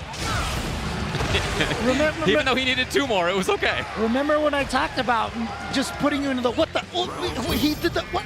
That was a perfect example right there. It was a reset, left, right, mix up into a throw, mix up into a tick throw, and it was just, it happened so fast. Yeah. Okay, lovely walk up first. Daigo predicting that movement there by Idom. Oh boy. Command throw, what's the meaty? Yeah, goes for the meaty elbow. Got him on block. Here's the pressure he needs. Unfortunately for Guile, he does not get pressure right away again. He's gonna have to build that further. Oh no! He tried to, because when you hit lower, the fireball goes away. So he was trying to hit her there. Tries to go for the throw, but nice jump back from Idom. But here comes Daigo. Look at Daigo with the pressure, the offense that you've been talking about. Yep, that's what he needs. Here we go! It's not enough! Oh, he blocked it! No punish, but still has an opportunity. Look at all those resources on Idom's side. He can't, gotta be. He jumped! Here he goes! He needs 1 more still! Oh, watch out. Oh! He did EX command grab! He hasn't used that all day! And he ties it up! 2-2 versus Daigo! Are you not entertained? Is this not what you were expecting from a Daigo versus Idom match? Final game coming in between these two! Daigo, again, trying to turn it on. Trying to find the corner. Yep, again, that offense has been so... Oh no! That's a jump in right there from Idom. Command throw! What's the pressure here? Goes for the meaty plus frames again. Daigo blocking, patient. However, he's being pushed into the corner. The confirm will come here from Idom. He's got the corner. Next is stun. Okay, nice activation from Daigo there. Guarantee. Oh no, never mind. Here we go. I love that offensive. Not enough reversal yet. From There Idom. it is. Match point for Idom versus the Beast. I don't know if he mistimed the elbow on purpose that time. That's if you do it at perfect timing. You have to delay it by 1 frame. But if he did it on purpose, Daigo fell for it, and here comes Idom. The unreadable man is getting read right now by Idom. And gets him to waste the bar on that V-shift. The barrage of normals is coming out from Daigo. Very active. Lots of resources spent, though.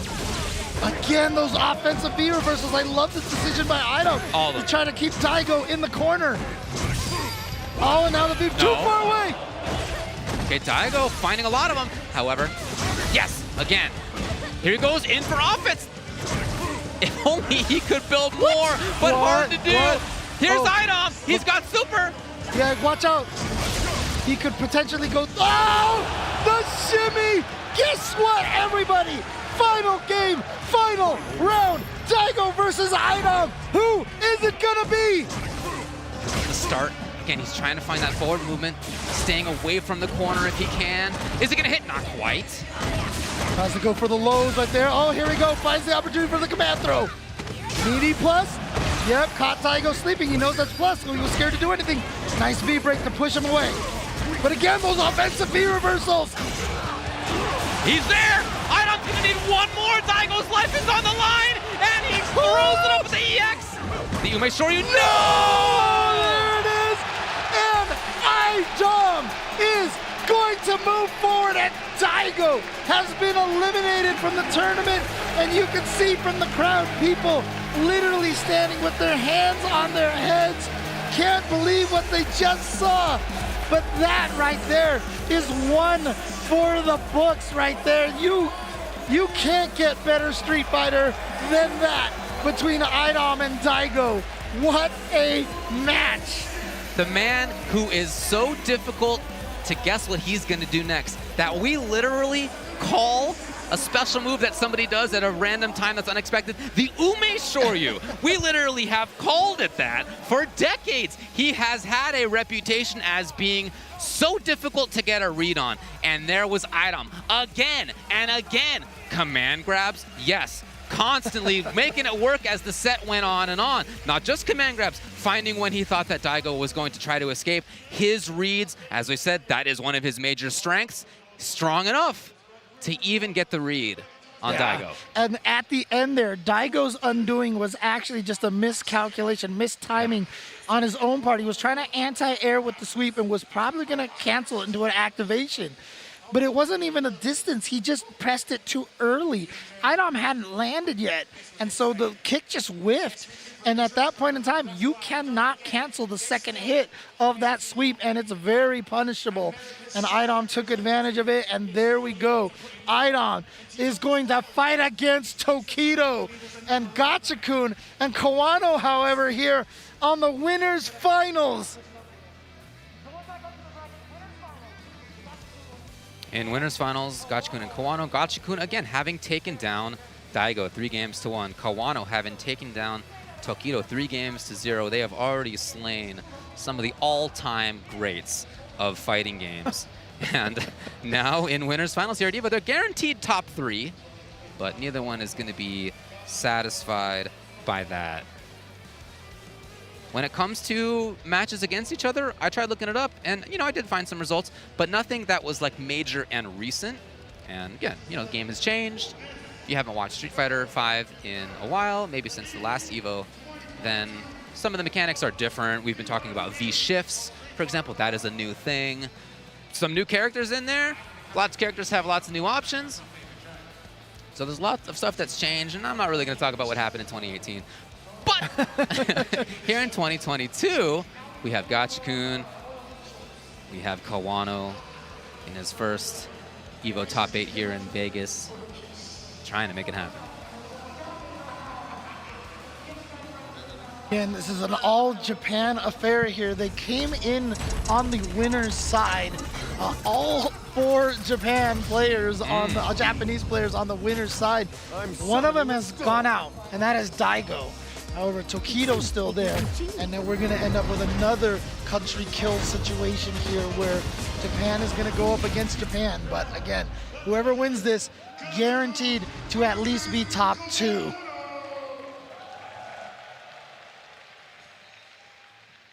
Three players from Japan remain. Only Idom from the US and from the rest of the world remains. Again, Gachikun said that he wanted to be the first to win both the CPT and EVO in Street Fighter V. Hasn't happened yet. Kawano, you know what he also said? He said, subscribe to my YouTube. Truly the next generation. There's the young entrepreneur right there. I appreciate it, Kawano.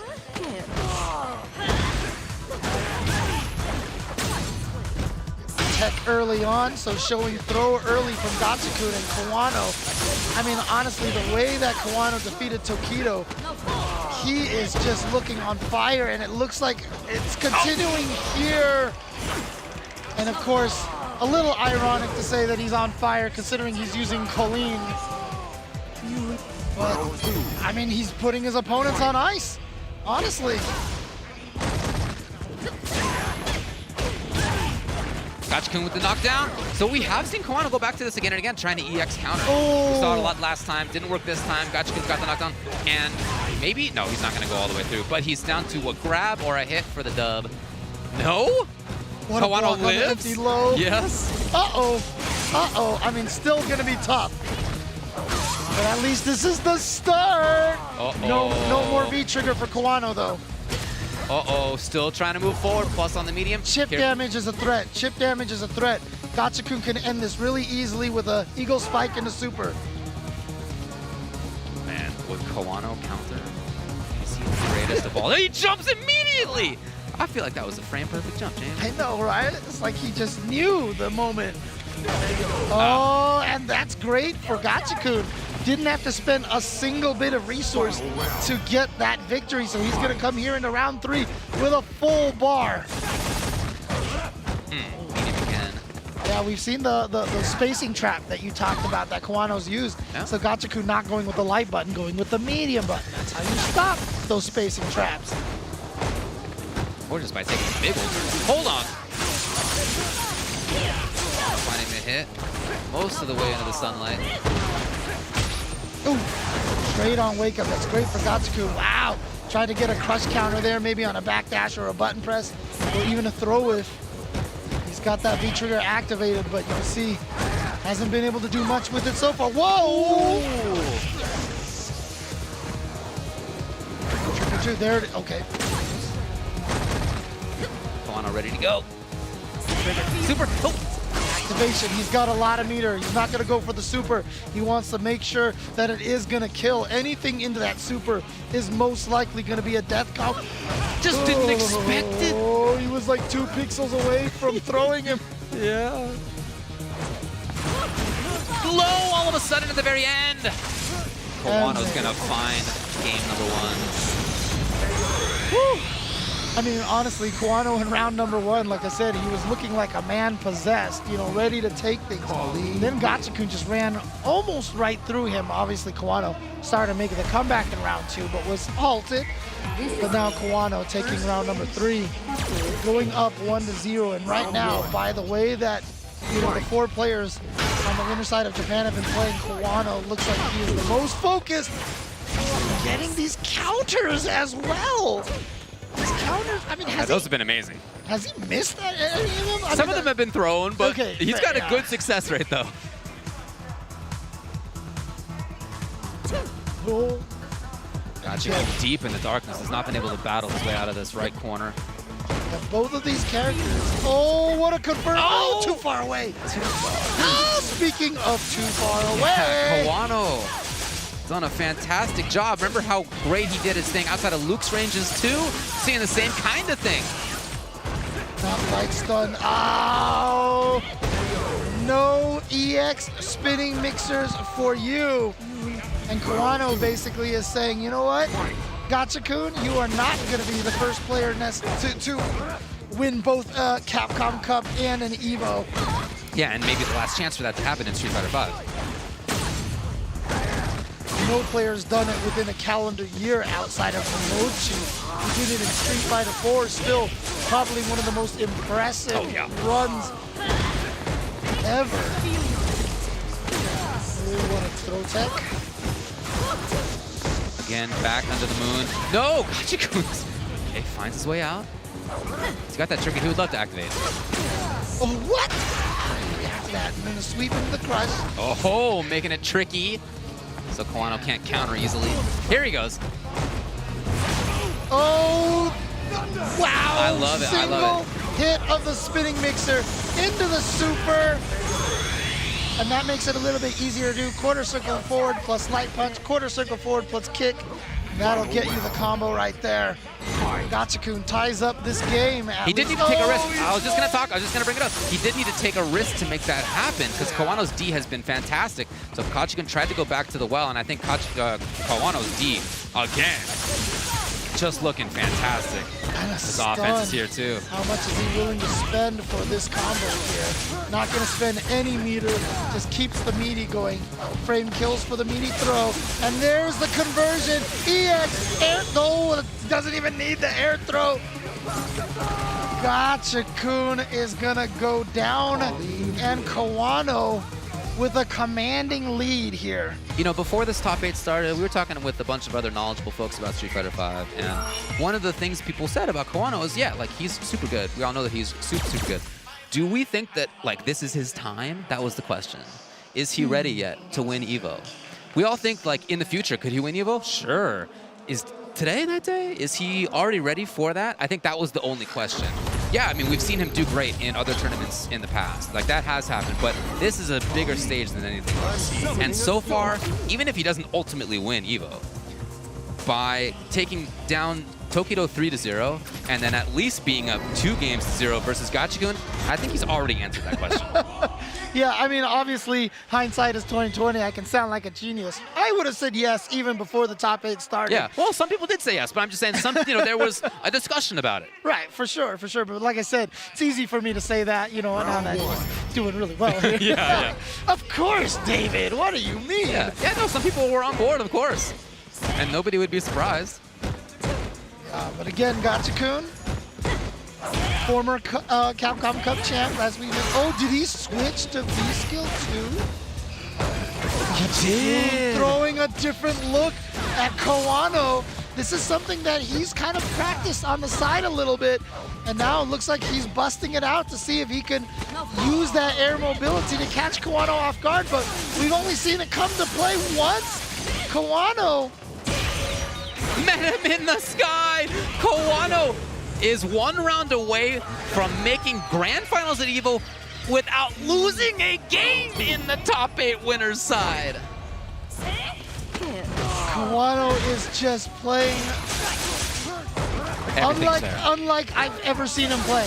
Now, again, has he played amazing? Yes, of course. But today, it might be his day because he is playing so solidly and so dominatingly. Look at his D here. Oh! Just waited it out. The hit comes, he's in range, and Kawano will turn this into the corner. Gachikun in big trouble. Dashes in to try to find something, anything to get going. Oh, yeah, yes. There's that V-Skill too, finally. Okay, yep, turn it into damage. Turn it into your own corner. Oh, low! Okay, the empty low works this time. Throw, not quite stunned. One more mix-up. Tries to do empty. I love it, James. If he is gonna win this, it's gonna have to be with weird stuff. I'm being totally honest with you. No, if he's gonna take this dub right now over Kawano, whose defense is genius right now, he's gonna have to get weird, man. Let's get weird out here. Oh, there we go. I mean, look, we all know he has the power of the wind, but the power of the weird, is that what we've got here? Oh. Just jumping back in the corner. Yeah, and see there, you see the ability to change your jump art is such a powerful tool in the game, like Street Fighter, a very ground-based fighting game.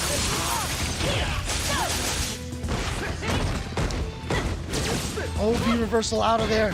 Yep, nice. Very little damage, taking just that light kick, and now he's back out. And yeah, so every time he jumps, you have to think about potentially that V-Skill coming out. But Kawano taking a life lead off of that back throw. Evasion, you gotta block this. Oh, too early! Gotta block. Oh! Here's Gachikun trying to make it happen, trying to take a game here! And yes! The scary part about that is that, honestly, the throw might not have killed, but it was still going to be a checkmate situation. He had no V-trigger. Gachikun had all the meter for the super. So even if that throw hadn't killed, that's why Kawano was so adamant about teching it at that point in time, because he couldn't take the throw. Let's get weird, baby. Gachikun. Let's get weird. Surviving. Oh, and now he gets a big jump in and confirms into a super damaging combo. Stun, yes. Is he gonna go for a reset here because of a little bit of the scaling here? Nope, just gonna go for the knockdown. Kawano trying to find what was so successful for him before. Back when the play was much more conventional, much more about the ground. Woo! Well, we talked about the interesting air movements, having that new weakness, that nerf. Oh, there's the birth for Rashid. Obviously, they changed the trajectories of going off the wall, to make it so he can't escape as easily, but still, there's definitely a lot of new uses out of it. Okay, Kawano keeping his eye on the anti-air. And the match has become so much about that, so much about the air approach. So here Kawano trying to settle it down. Just make yes or no choices, and he's making a lot of them. Making a lot of right ones. Goes for the straight up combo here, gets the knockdown, sets up the frame kill into the throw. Press medium kick here. That was weird. Here he goes. Oh, what? Yeah, you're gonna take the throw when you have that. he's so close to stun. He faked the empty jump. He pressed that heavy punch so late. Look at this damage. What's the mix-up? Oh, no, Where are you going? Oh, low, he didn't get the kill, and he does ultimately Gotcha-kun. Oh man, all over the place.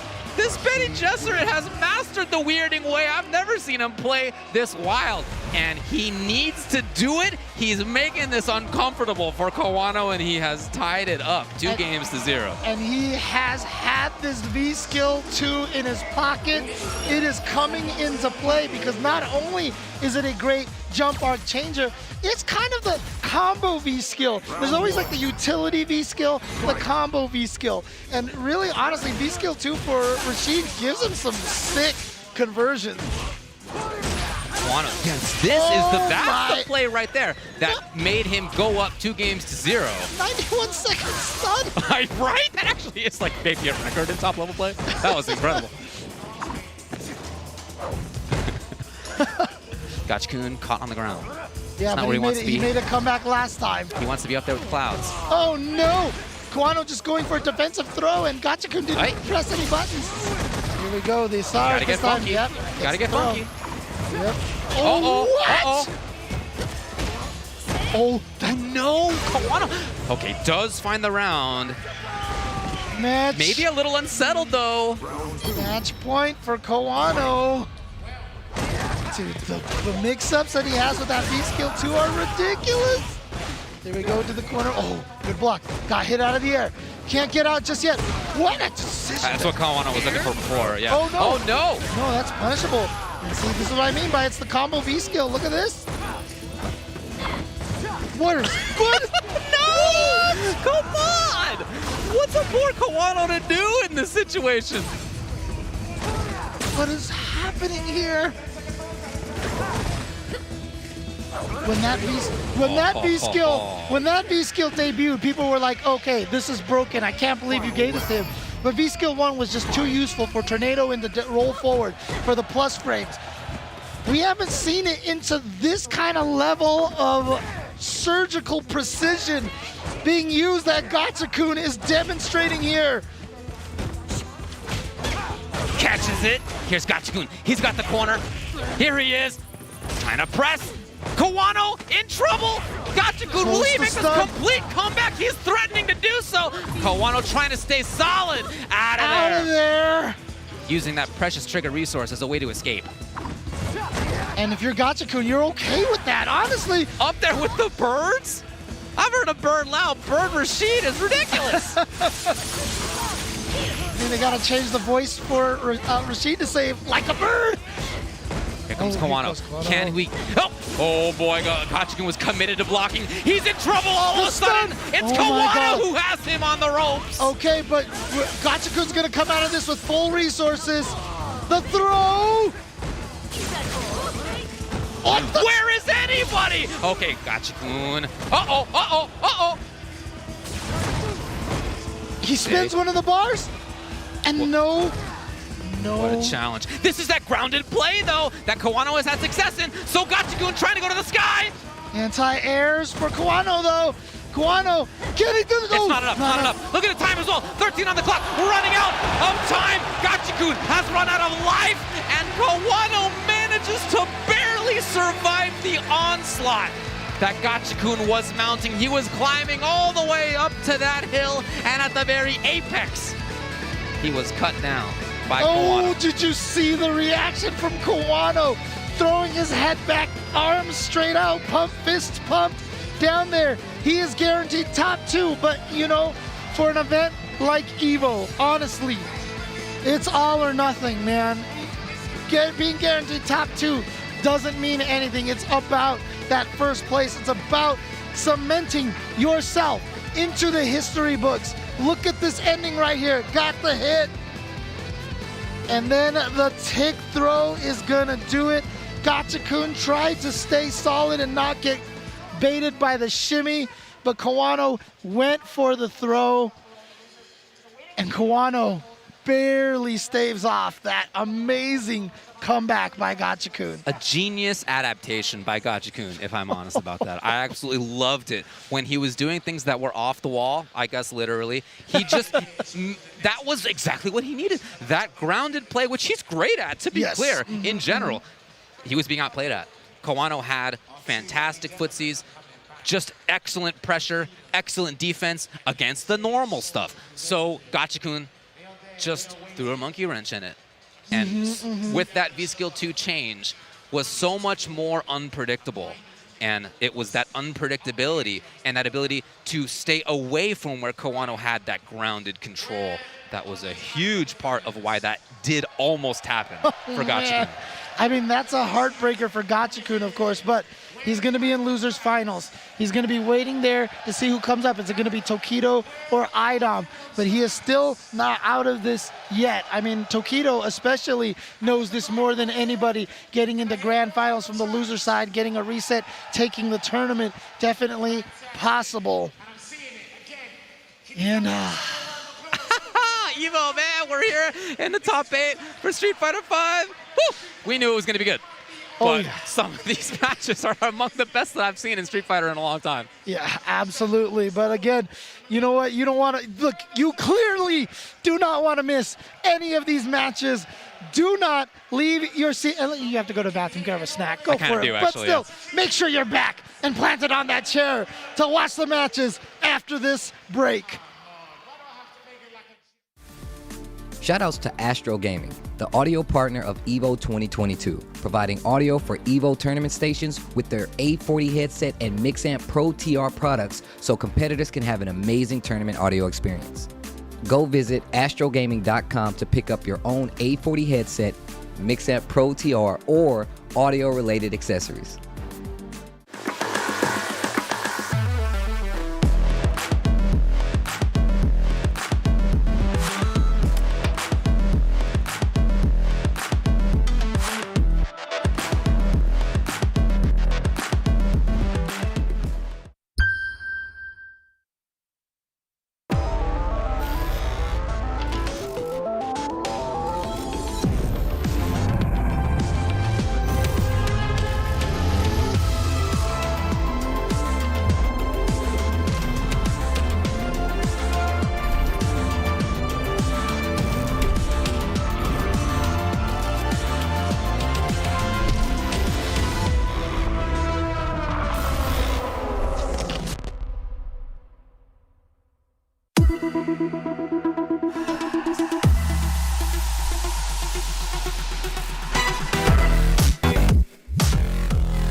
handle this one personally.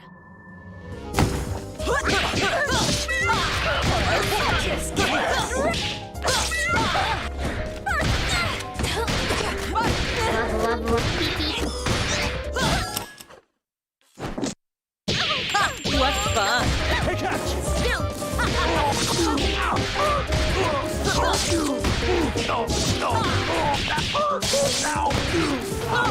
This is how it's done.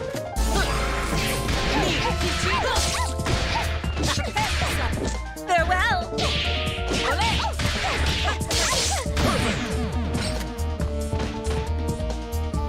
Who was she again?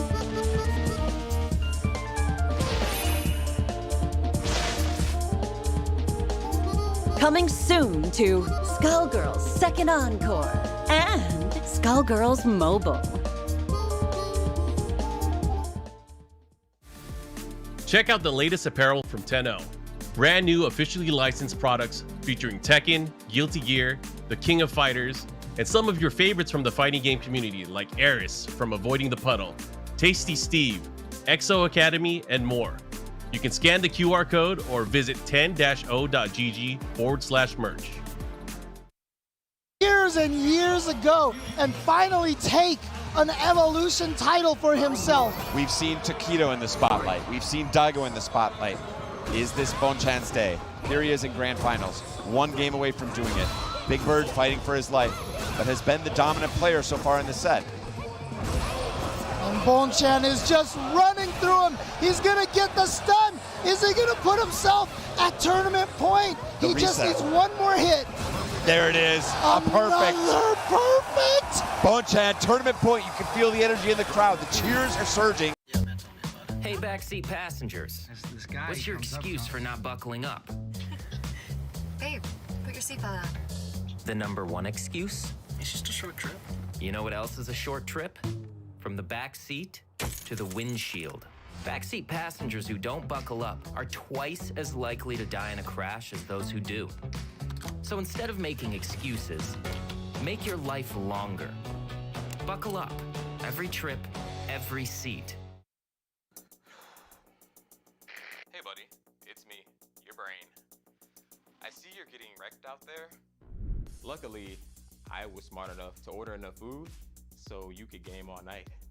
And seeing how you just died again, you need a break. Good idea. Now, let's talk about some of your other life choices. Hungry? You're gonna reconsider this whole morning thing with Taco Bell's warm breakfast quesadilla, crisp hash brown, Cinnabon delights, and a coffee. Wake up to the new $5 Bell breakfast box, only at Taco Bell.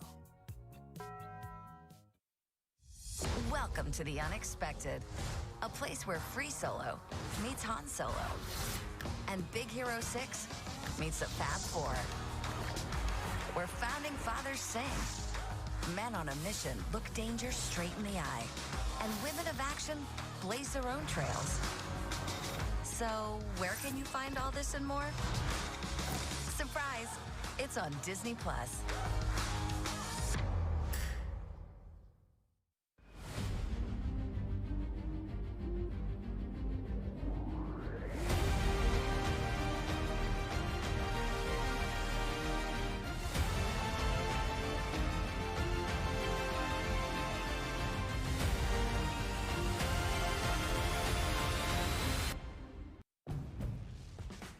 A dream is the spark of greatness, but it's nothing without drive. Introducing the all-new Honda HR-V. Honda, the power of dreams. We love our new home. It's got granite countertops, crown molding. It's just, There's so much hammering in the neighborhood. it's a lot. Of cereal. Oh, come Not cool, Thors. Anyone got a light? I'll order pizza. At least Geico makes bundling our home and car insurance easy. Does save us a lot. See Marvel Studios' Thor, Love and Thunder, only in theaters. Not this again. And for bundling made easy, go to geico.com. I've been around watching this whole entire set because it's only going to get better. Idom, who had one of the matches of a lifetime, one of the greatest matches I've seen in Street Fighter V versus Daigo. And now he has to go and face Tokido. Oh, go back to back. Doesn't get any better than that. Oh, my. And what? Oh, man, this is going to be a crazy match again, but really curious to see what Tokido decides to go with, because it really feels like to me Idom is just all in on this Laura. Yeah, it does seem that way. So what is Tokido going to do? He showed the Luke. Didn't really work out for him. And he's had more success with Urien so far. Yeah, that's true, including yesterday where he only played Urien all the way through. Here we go. This is what's happening. Top 4. That's where we're at. Gachikun, of course, having lost just now to Kawano. Tokido and Idom coming up now. Winner will get into losers finals versus Gachikun, who, you know, again, although having been sent to losers, boy, if that had been a first 5, maybe a different result, man. He was really catching on to things. But Kawano stayed alive, stopped the bleeding. You know, and Gachikun's in losers finals. I just have to add this. Someone just won a PS5 down there. Nice. In a rock, paper, scissors contest. This is what you're missing out if you're staying at home, okay? Yeah, there you go. The opportunity to win a PlayStation 5. But here we go. You can win certainly a lot more than that if you can survive this match. It is going to be Tokido from Japan versus Idom, EVO champion versus Capcom Cup champion.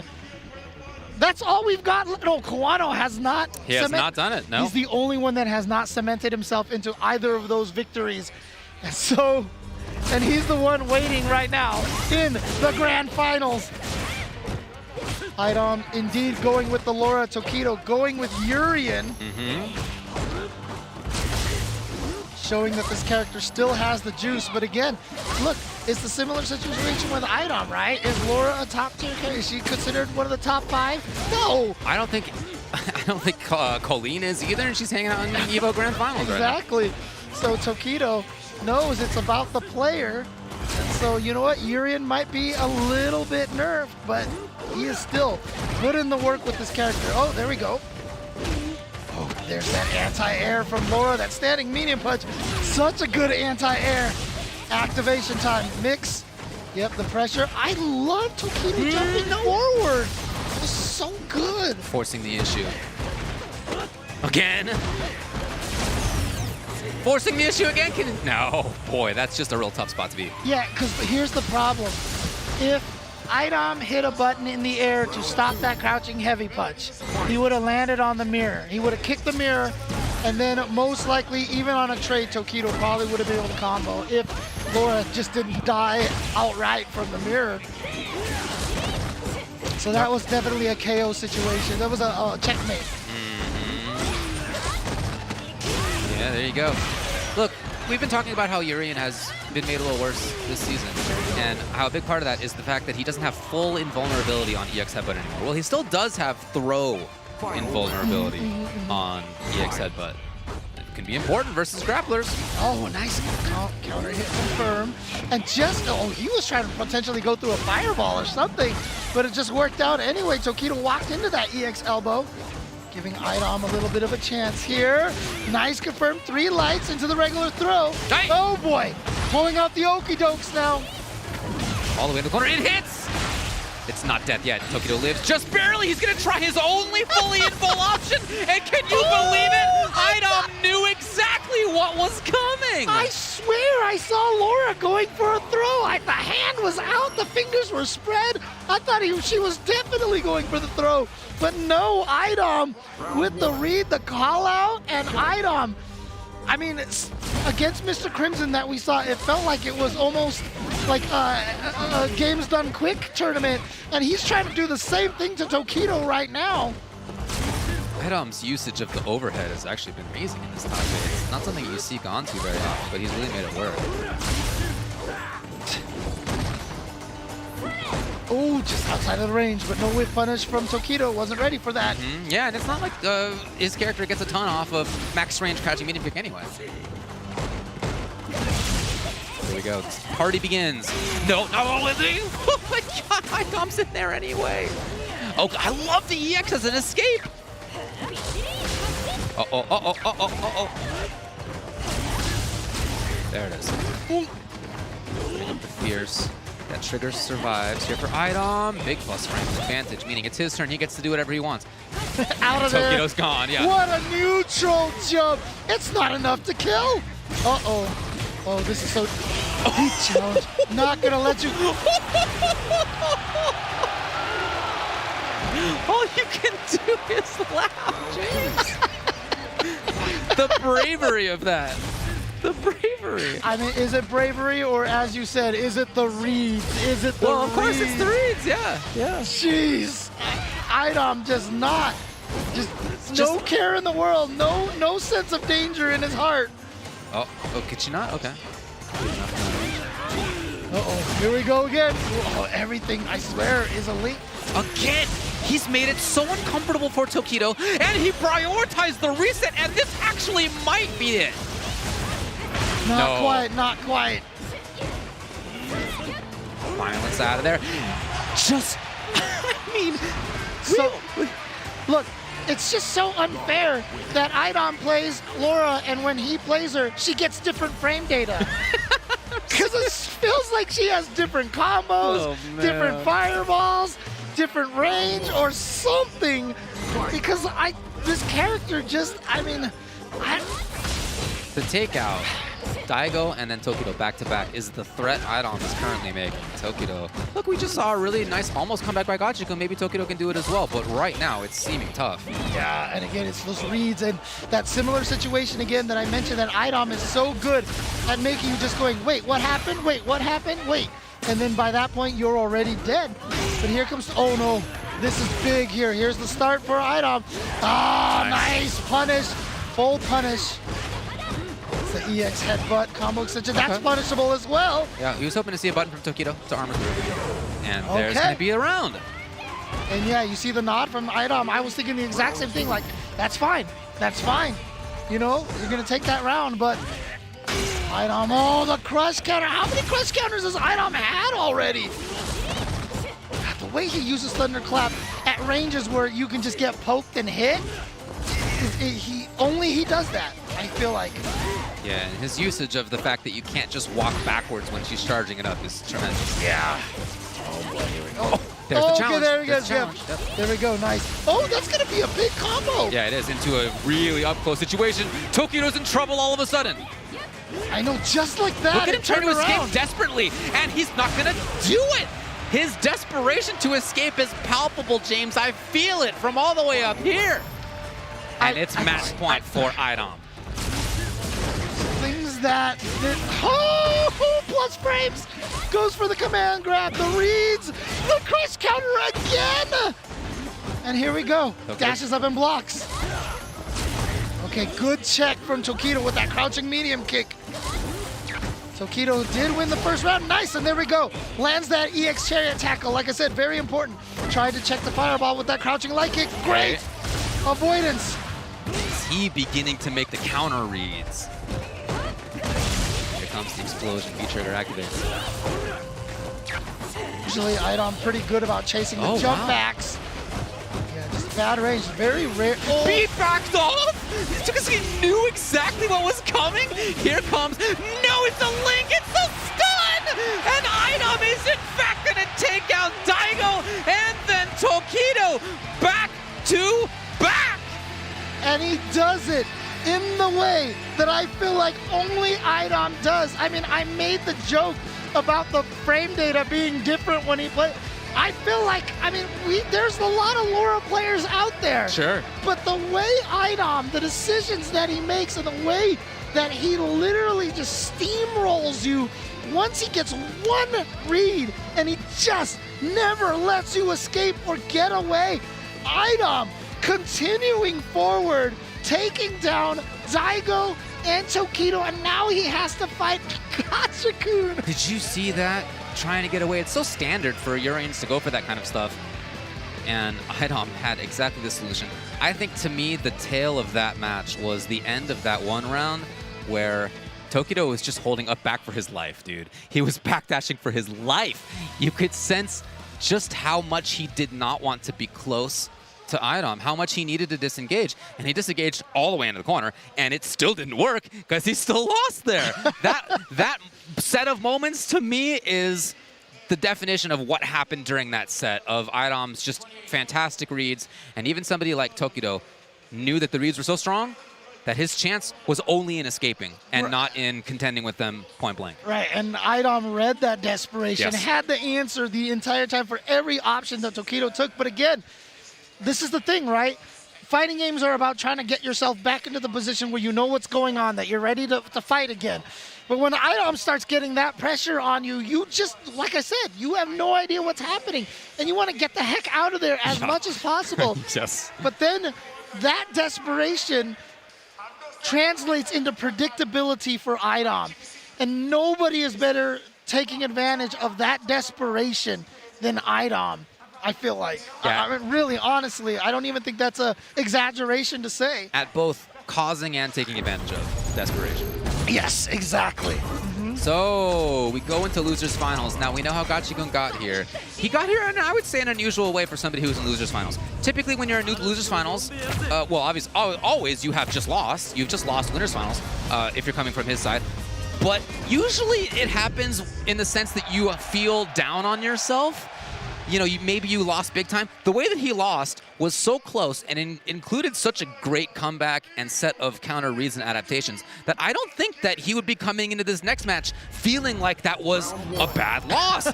It was a loss, but it was so close. So it's a different position than usual. And of course, Idom comes into this after having taken out two of the best players of all time. Well, I mean, you could also look at it too, that he was like, I was so close, and now he wants that chance so badly that it might be not looking at this, the hit out of the air. Important. But Gachikun, again, is another one of those players that can definitely run you over with the momentum. But you see there, right there, the perfect read by Idom. He went for the shimmy, and how do you counter shimmy? By pressing buttons. Dodging light punch right there from Idom, taking that turn. Oh! Great interruption, great defense. Oh, what a tech by Gachikun.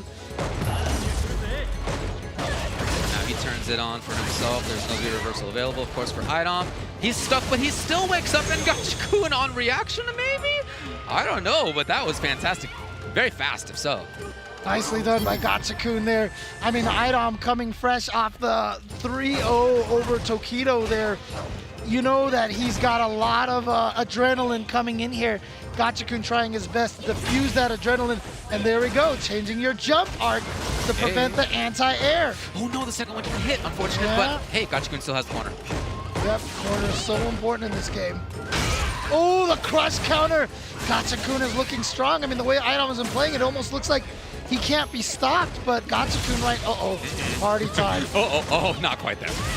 However, still close enough for the grab. Charged it up! Plus frames again, advantage Idom backs off the reset situation. He blocked that? It's still going. Oh, he confirmed it! Out of the, what a smart V reversal. Absolutely, but again, still stuck. Here's Idom. Oh, he too far away. Missed it. What is happening? Still alive, he's still alive. Wow! There were, I don't know how to count how many interactions there were that Idom had to guess right on to make that round happen, and he did. It's every time. He ends these rounds with literally like 5 or 6 decisions in a row to win. It's why Laura isn't considered necessarily one of the strongest characters in the game, because she has to do all these reads. Yep. But if you're right all the time, then it's not a problem. That's such... Oh my gosh. That's such a great example of what we're talking about. He's putting different looks on all this stuff too. It's not the case that like he has some tell, that he goes back to the same well over and over again to try to get the same water. No, he is moving all over the landscape, going everywhere. And even in that same round, there were 2 big looks on similar situations that he had the exact opposite sides on, and he was right both times. I'm leaving. I don't know. This is just absolutely blowing my mind right now. It's so crazy. And again, if you're Idom and you get hit by that air eagle spike because you tried to anti-air, mean, at this point, do you care? Like, you get hit once, doesn't lead to a mix-up, and if your anti-air works the other times, oh my god, the light kick beating the heavy kick, isn't that what the heavy kick is for, to go over things like that? Okay, okay. Has it. What? Dude, getting thrown on the opponent's wake-up is one of the most painful things. Jumping. Oh, what the heck? Hoping to find the crouching medium kick. Gachikun was out of there. Okay, yes, the activation point comes, and just like that, Idom's got the corner yet again. Oh, there's that meaty stem medium kick. Still alive. It's just right too many times. You know what? The key to winning fighting games for everybody watching is to be right all the time. Ah, let me take my notes. Yes, yes. Ah, to guess correctly. Oh, man. Okay, well, Gachikun definitely trying to take that lesson to heart, but there's that crush counter again from Idom, always finding the right time. Counter hit combo. This Rashid has spent a lot of time on that wet floor, I'll tell you that. Oh, man. Oh, boy, you touched the button. One more mix-up. Okay. Oh. Disengaging, re-engaging all of a sudden and waking up with the would you jab? push a button? I don't know. Why would you I land with a don't know, button? James. Why would you land with a button? Why? I don't know. I 2-0, just like that. Look at this expression here. Now, to be fair, also it's pretty chilly in here. But at the same time, if you take that out of context, like that is almost everybody else's expression in here as well. The problem is right now is that Gachikun is sitting right next to the ice cold heart of Idom right now. That is why it is that much colder where he is. Oh. Would he make the same switch to V-Skill 2? Did he do it? Did he do it? That he did in that last set, where he was down 2-0, and then he almost came all the way back and won. Yeah, we're trying to crane forward and see if he in fact did. Show me the pixels. Show me the pixels here in Losers Finals of EVO 2022. He did not. Still with the V-Skill 1, but Idom has just been looking absolutely unstoppable.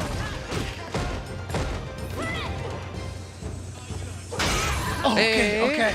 Very important right there because, again, how many times have we seen the crush count? Okay, there we go. Gachikun correct on that mix-up.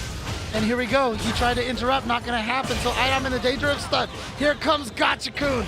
We've seen how well he can make the adjustments. Last time he did it with a V-skill change. Can he just do it? Oh, no. Oh, no. Oh, no, we all sense it. Every single person in this venue senses it. The audience is screaming right now. I love the V-break idea. There we go. Gachikun shutting it down this time. Gachikun said enough. The collective of every single person in this audience when that throw happened. Oh, man. Oh, man. Okay. Yep, you're going to have to block that. And I love the chase down. Okay. Oh, boy. Okay, yes. Yeah, he's finding more success at this range. Yeah, but again, you know, all this damage that you're doing right here, but then Idom with one sequence. How often has he made the comeback based off of one quick sequence? Yeah, you're right. You're absolutely right. Into the corner. It's going to hit. Idom's here. He needs more. He doesn't need any more. He only needs one more round to have gone over Mr. Crimson, over Daigo, over Tokido, and over Gachikun. I'm Dr. Strange right now. The one finger is up. One sequence. One sequence is all he needs. I looked through 14 million possibilities, James. Oh my goodness, and here we go. Gachikun now trying to stave off this defeat and a good start to this round. But this is all just to get one win on the board right now. Here we go. He's in there. Ah, yes, there we go. Yes, okay, yes, okay. Yes. And he should be able to build up enough meter for the critical art here. There we go. With a perfect Gachikun on the board, staving this off. He got it down to the final game against Kawano after going down 0-2. Could definitely do it again. That is the caliber of player that Gachikun is. It's just that Idom has been playing out of his mind. And that is a big win for Gachikun to be able to stop the freight train right there coming at you. That was Crackerjack punching the train, man. go Gachikun. Next set, I don't. Continuing the fight. Ooh. Trying to settle things Oh, no, down, that's but unfortunately, punishable. yeah, he was just trying to confirm it. He thought it was going to hit. I mean, it definitely looked like it was in time.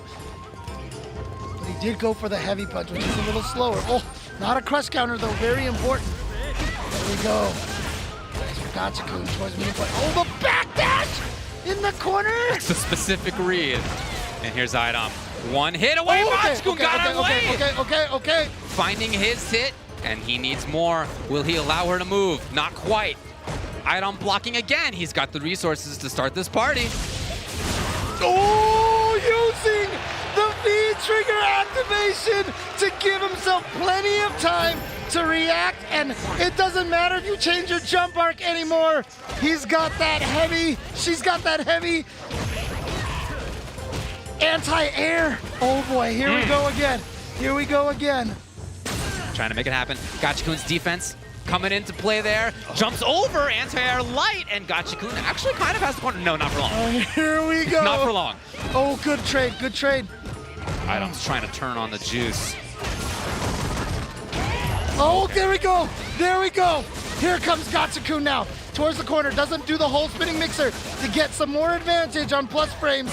Hey, look, man, I'm thinking back to the Daigo set that Idom had, where when he was on offense, yes, everything was going great, but when Daigo had his offense, that is when Daigo almost took the set.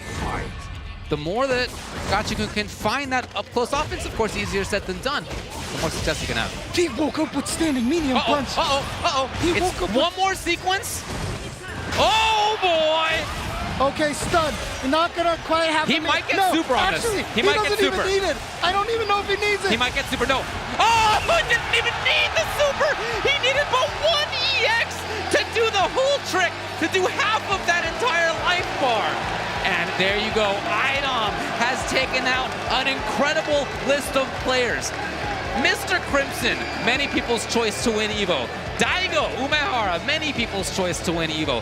Tokido, many people's choice to win EVO. And then Gachikun, many people's choice to win EVO. Idom, many people's choice to win EVO, has in fact made it into grand finals. And here we go. This is that sequence right here. And watch this. What a perfect spacing right there. Safe, meaty, and look at the damage. Oh, goes for, dude, I mean, look, every time I see Laura and Idom on stream, I'm gonna have to do it. Pulling out the Javits Laura combos right there. Shoutouts to Javits. What a finish there with the jump combo, mid combo to take it.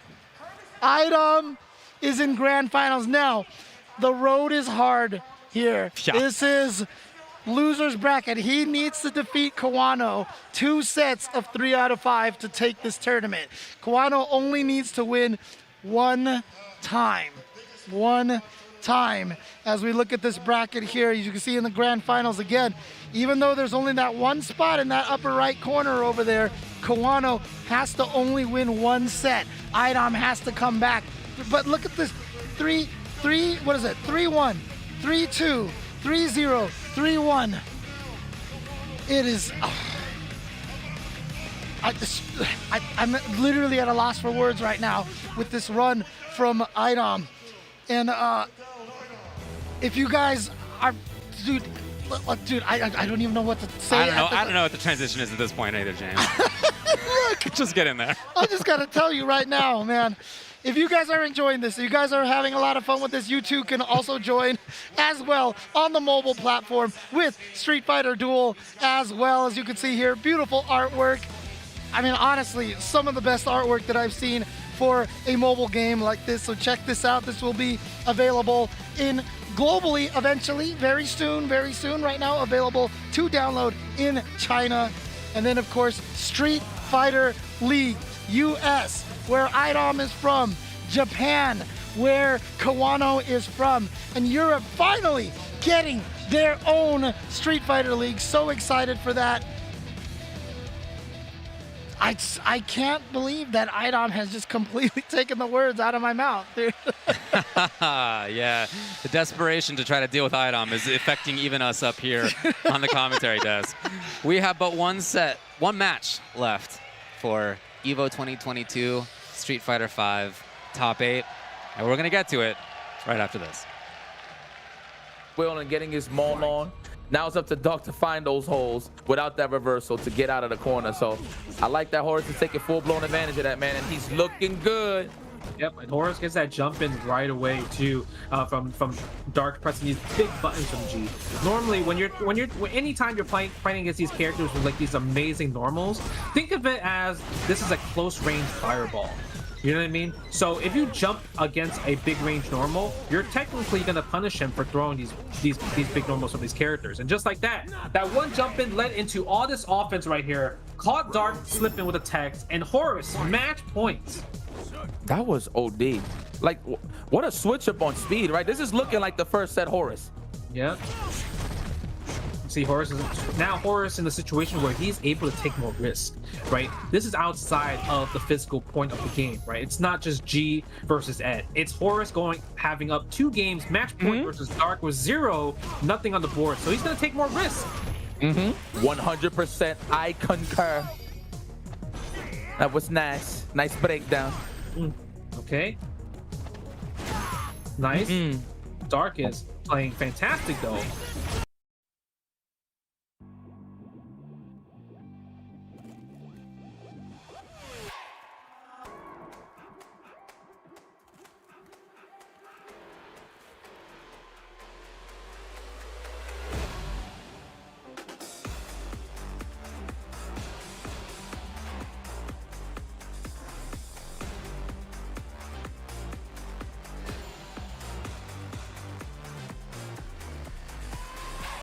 We love our new home. It's got granite countertops, crown molding. It's just... There's so much hammering in the neighborhood. It's a lot of cereal. Oh, come Not cool, Thors. Anyone got a light? I'll order pizza. At least Geico makes bundling our home and car insurance easy. Does save us a lot. See Marvel Studios Thor, Love and Thunder, only in theaters. Not this again. And for bundling made easy, go to geico.com.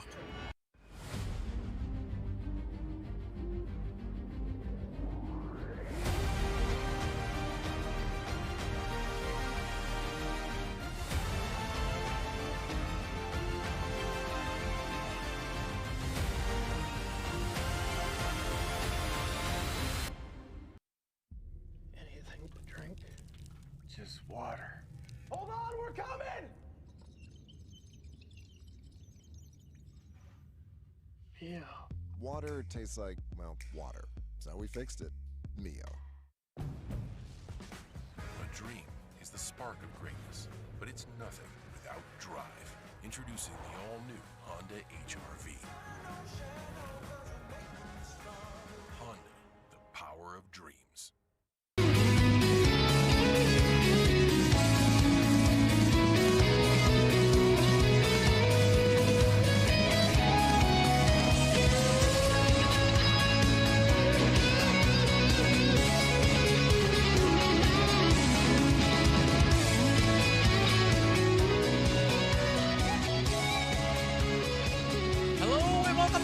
From the Michelob Ultra Arena, that's where we are holding EVO 2022 Finals Day. And that's where we only have one match left for Street Fighter V.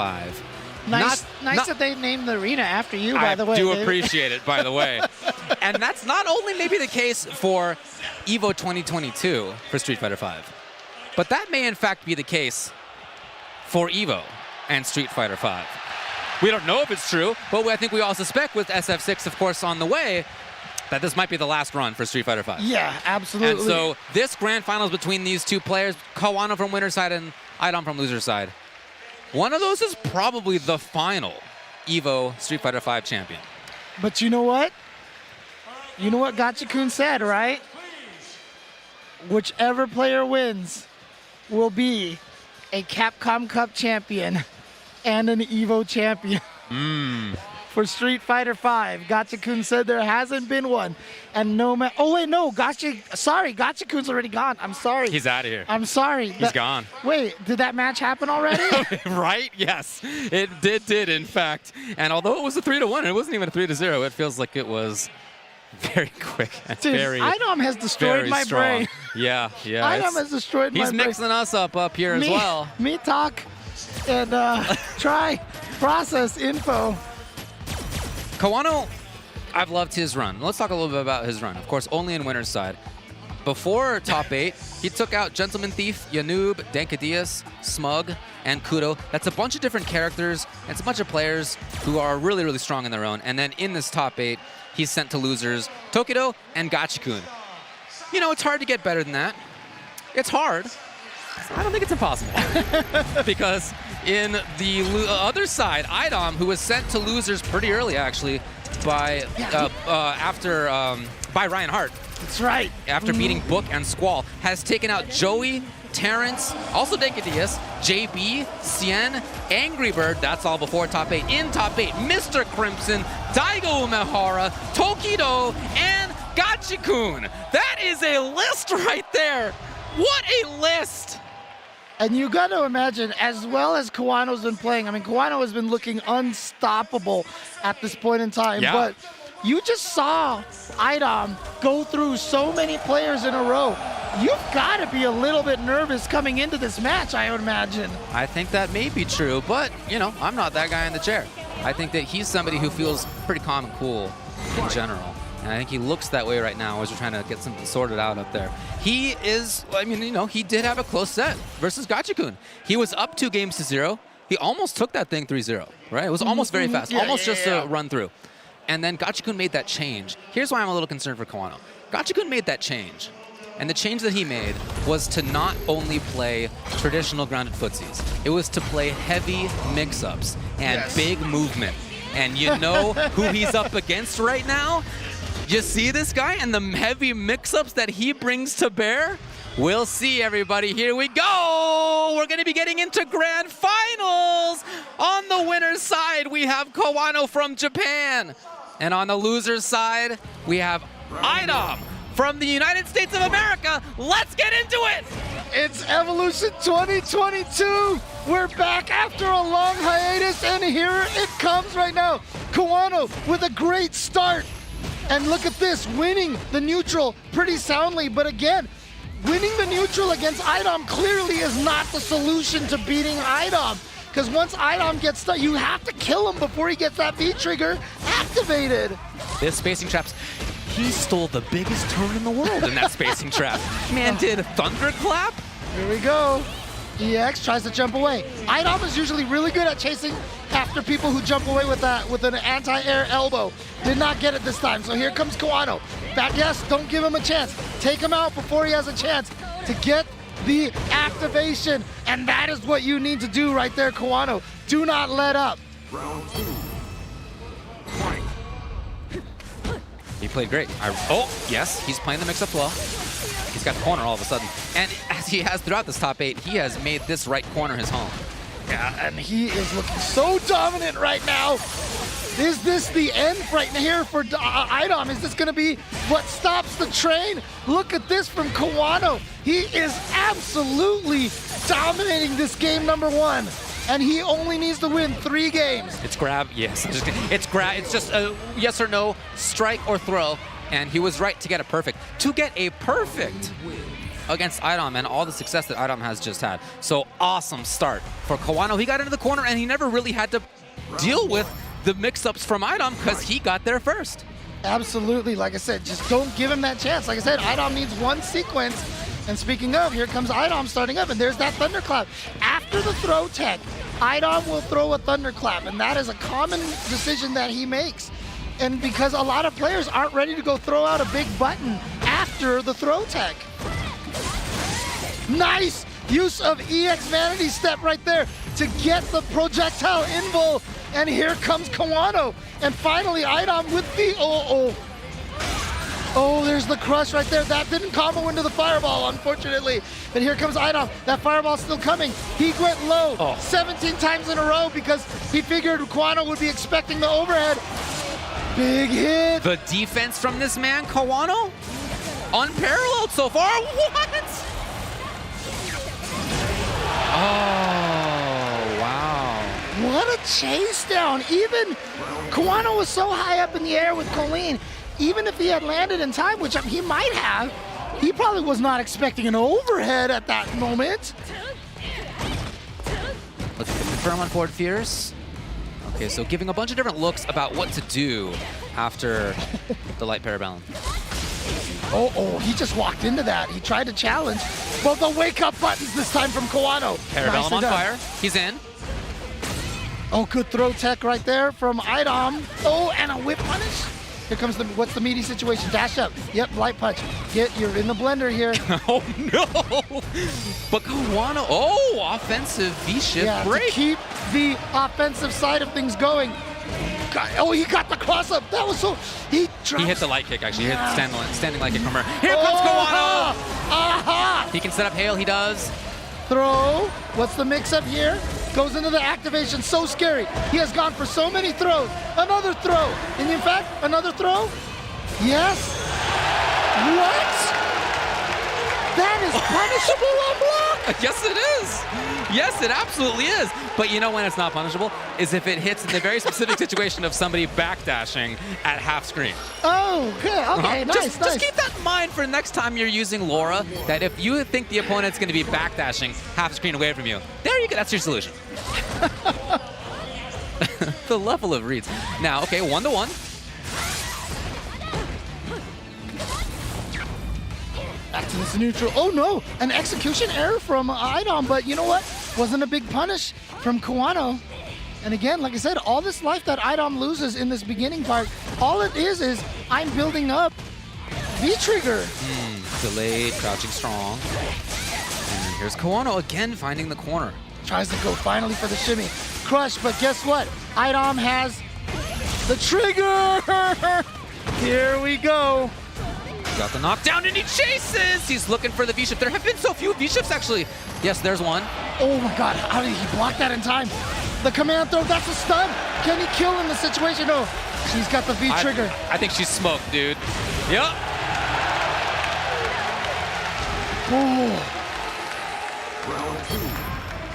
Okay. So, I mean, it continues to be the case that when Idom finds pressure, he's terrifying. Kawano has better defense than almost everybody, and even he's falling susceptible to that. However, what's great for Kawano, the positive sign for him, is that his own offense has been great, yes. Okay, this is going to be a stun most likely. No, not quite. Actually, this is great for Kawano. That's going to be less scaling. Wow, he just went for the overhead. Sure did. Sure did. He whiffed crouching strong and did a fierce afterwards. Sometimes you're absolutely just always right. And here's chasing. Oh, no. Oh yeah, because when you hit, the fireball goes away. What? Just went through the thunderclap in that situation? I think he just threw a counter as well. Here's Idom. He didn't quite get the dub. It's not here yet. Here's Kawano. Okay, here's an opportunity now. No! What was that? Kawano wasn't sure. Like, I feel like he had like two things that he wanted to do and he couldn't decide between them. And the wrong thing came out and literally gifted Idom that win. It's the first big error, I think, that we've seen for Kawano in this top 8. And it comes at the worst time for him. And that's what Idom does to you. Like I said, I mean, he's mixed me up. And I'm sitting up here. I'm not even sitting next to him. He's at reset game after a dominating first game from Kawano. But it was because Idom was just like, you know what, I'm just going to keep blocking. And Kawano finally showed that he was like throwing 7 times in a row. But since then, Idom has been right every time again. Stealing turns here, okay. Yep, and underneath. You know what? It's great. You got him to spend the V-bar on that V-shift. That's right. That's right. Idom.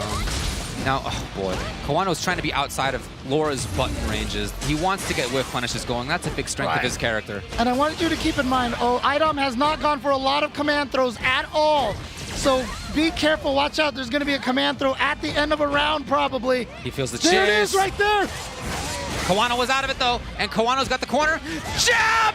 It's Idom on reset point! Using Laura's one-frame jab. Instant jab. If you're in the area, it's just a one-frame jab, apparently. Of course, really, it's 3. It's just that he has been right so often. And here he goes. Here's that sequence again. And you see how he always decides to go for regular throws so much, so that if Kawano escapes it, he can't punish the command throw, right? Absolutely. Again, the challenge! And maybe where Kawano's looking for V-Rev, but boy, Idom has pressed jab there twice now. Okay, activation for Kawano now. Important place, but back Beautiful dash. defense. Oh, Kawano with the read. Uh-oh, back throw. Guess what? Activation, not quite yet. There it is. Activation, what are you gonna do? You gotta defend now. Gotta defend. There's the thunderclap. Yep, you catch. No, the anti-air is ready to go. Not quite there on the punish. Kawano. Challenge is nice. Nice challenge right there. But here comes the buttons. Man, Idom. Reset! We have a bracket reset.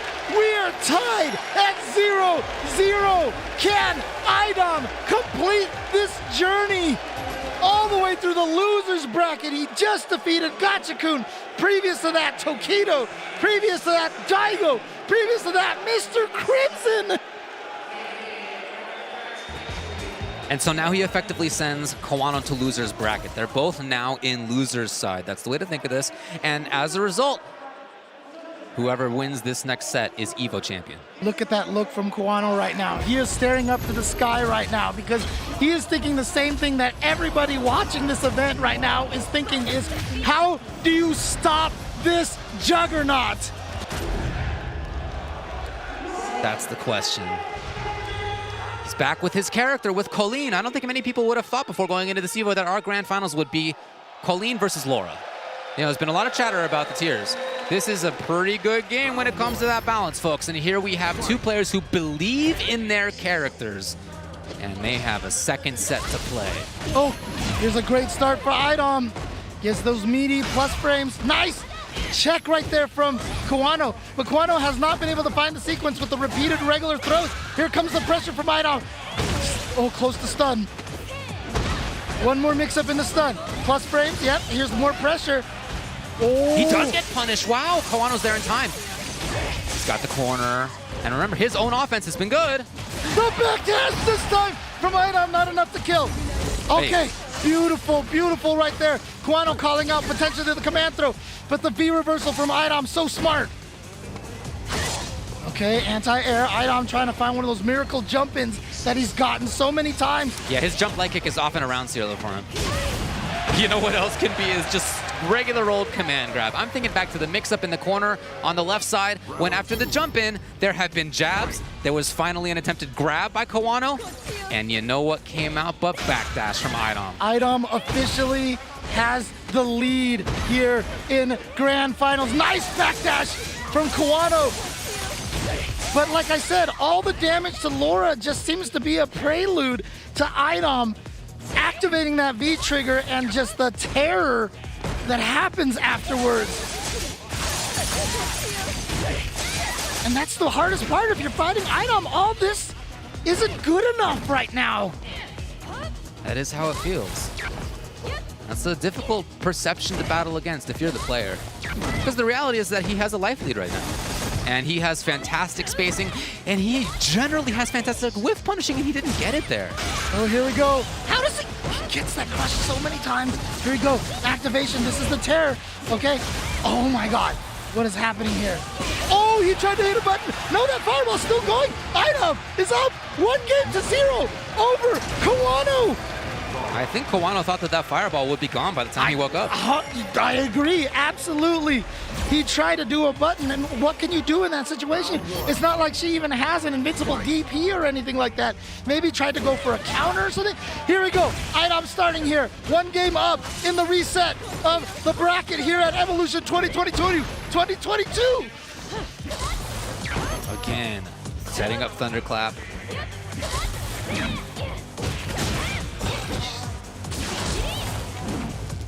Chasing it down, the shield of Thunderclap.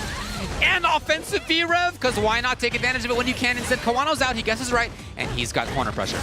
Activation comes. Here we go, pressure now, okay. That's, oh, here we go. How is he gonna follow this up here? It's enough to stun. There's gonna be a lot of scaling, but he should be able to kill off of this. Yes! Last hit, Kawano getting that round. Trying to tie things up 1-1 here in the reset bracket. Hey. And backs off. Having seen actually Kawano jump out of a few recent command grabs, here comes, what a just absolute genius. After having seen Kawano jump away. That was the most angry compliment I've ever. Oh, here we go. Now Kawano here, getting a lot of momentum. If Kawano can stave this off and start get himself on the board. Just needs one hit for the stun, and it'll be over. Oh, the armor. Baby. Oh! And it is stun, and Kawano is going to win his first game since the very first game of the first set. So in other words, it's been 4 games straight by IDOM after Kawano won that first game. This is very important. Has he turned it around? Has he gotten to this point now where he has convinced IDOM that to slow IDOM down, basically? Hey, That's a great trade. Sure. Great trade for Kawano. Right. However, IDOM's in the buzzsaw spinning. And the command grab threat is always there, but there's a lot of times IDOM has had that standing light kick hit on a cross-up like that. Yeah, that's true. Yeah, it's something he often goes to, stand light kick. His defense after that jump roundhouse. Okay, but anyway, Kawano's in the corner. Still able to control. He activates just in case. Oh, that's going to be a punish.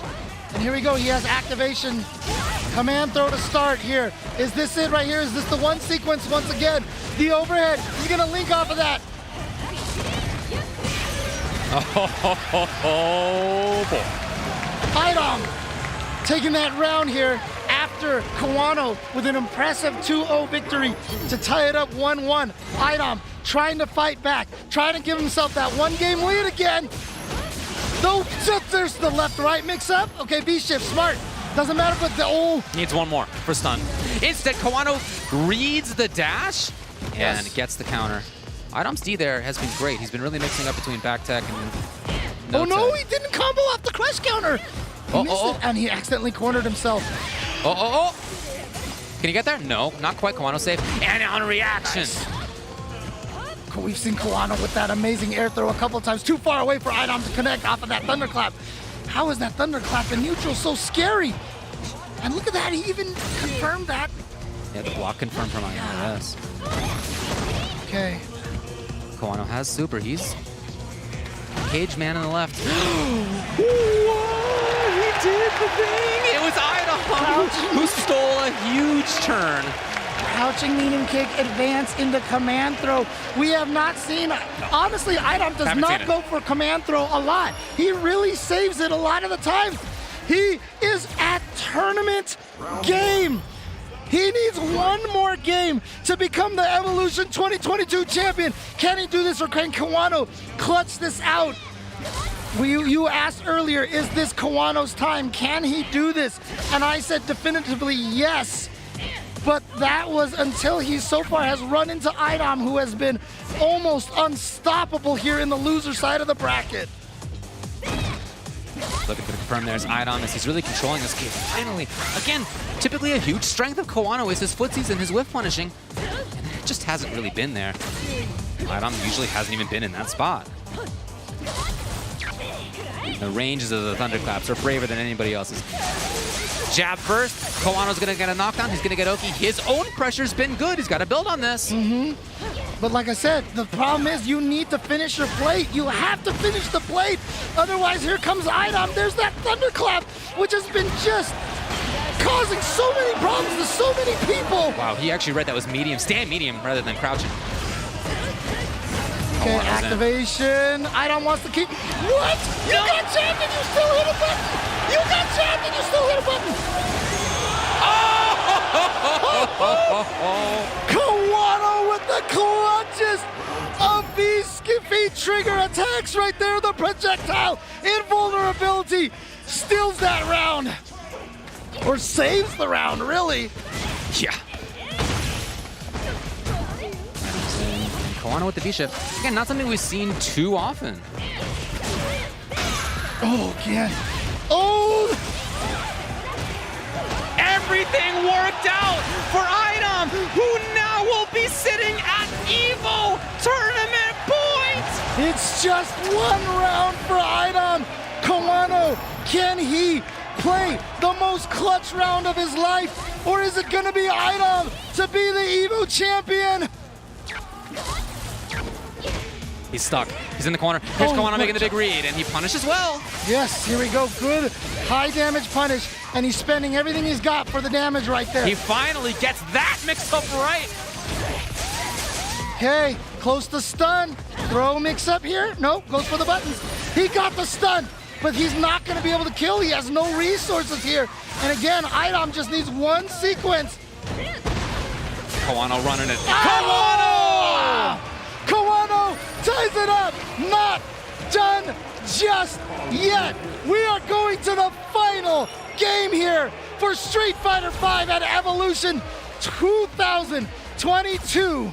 Not just that, but again, maybe the final game of Street Fighter V at Evolution! Here comes a start from Idom. Oh, trade, what a trade combo! He was able to combo off of that, and there we go, a bunch of lows catching Idom, trying to walk backwards. Look at this movement from Kawano, beautiful, but there's the anti-air, tries to chase down the V-shift, gets the counter hit combo to the corner here. Trap, regular throw. Stealing the turn in on the dash. Backdashing, expecting the escape. Anything's gonna do it for Idom to again go to tournament points. He's at tournament point. Kawano again, 2 rounds away from his own championship. Idom only needs the 1 round left and got the anti-air. Stuck. Out of the air. Stuck still. Overhead. Overhead again. Command throw. Oh my God! 1 stun away from maybe 1 hit. Nice challenge, check. so nice important. check. Kawano, not only is he free from stun, but he's got the corner, and he's got a chance to pressure. Where's he headed? Backdash from Idom. Okay, anti-air. Caging. Yes, Kawano has been so on point with the anti-air. Gonna get the stun off of this. Cannot kill, but he's gonna be able to keep getting for pressure. Combo into the setup here. Gets a hit. Oh no! Whoa no! Whoa! It punched the wrong way. It punched the wrong way! Oh, and here we go! Everybody, it is the final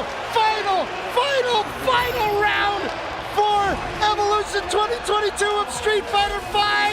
Who's gonna take it? Is it Idom or Kawano? Idom with the anti-air, he gets to set things up. He tries it a little bit. There's Kawano with the interruption. And his own pressure will come. Here we go, there's the pressure, goes for the low. Okay. Challenging. Yes. Anti-air again. Idom, and the escape comes. It's V-shift. All right, no quick rise. Backdash to build the distance. Idom here. Trying to say gets the Confirm. hit. Hoping to see a chase, nothing came. And again, that range right there. He dashes it overhead. I've never seen so many hit in a single game. Here he comes. He's trying to get again it. The V-shift. Again the V-shift to escape the command throw. Idom's trying to finish it off with his command throw. It might be his downfall. Here we go. Activation. The party starts. She's here to party, James. Okay, again the V-shift. Oh my God. And party she does. In here, it was too early. Saved by it. Oh, but the crush counter, but he didn't combo off of it. He missed the confirm. She still has some V trigger left. The life almost even here with 38 left on the clock. Scheming towards the corner. Thunderclap yet again.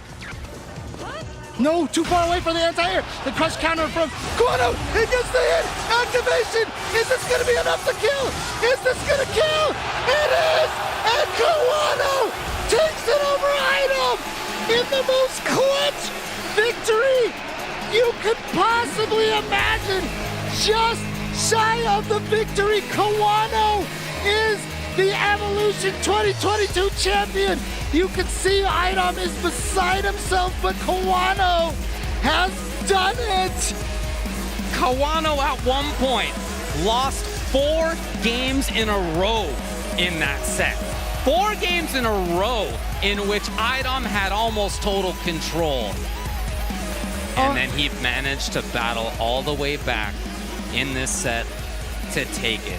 What fortitude by this young man. Talk about the next generation of high-level Japanese Street Fighter. Here it is, folks. It's already here. Kawano has made it happen, and he takes EVO. How much have we missed this kind of action, this kind of play from some, and you can see. He has not yet gotten up, James. He's still in the chair.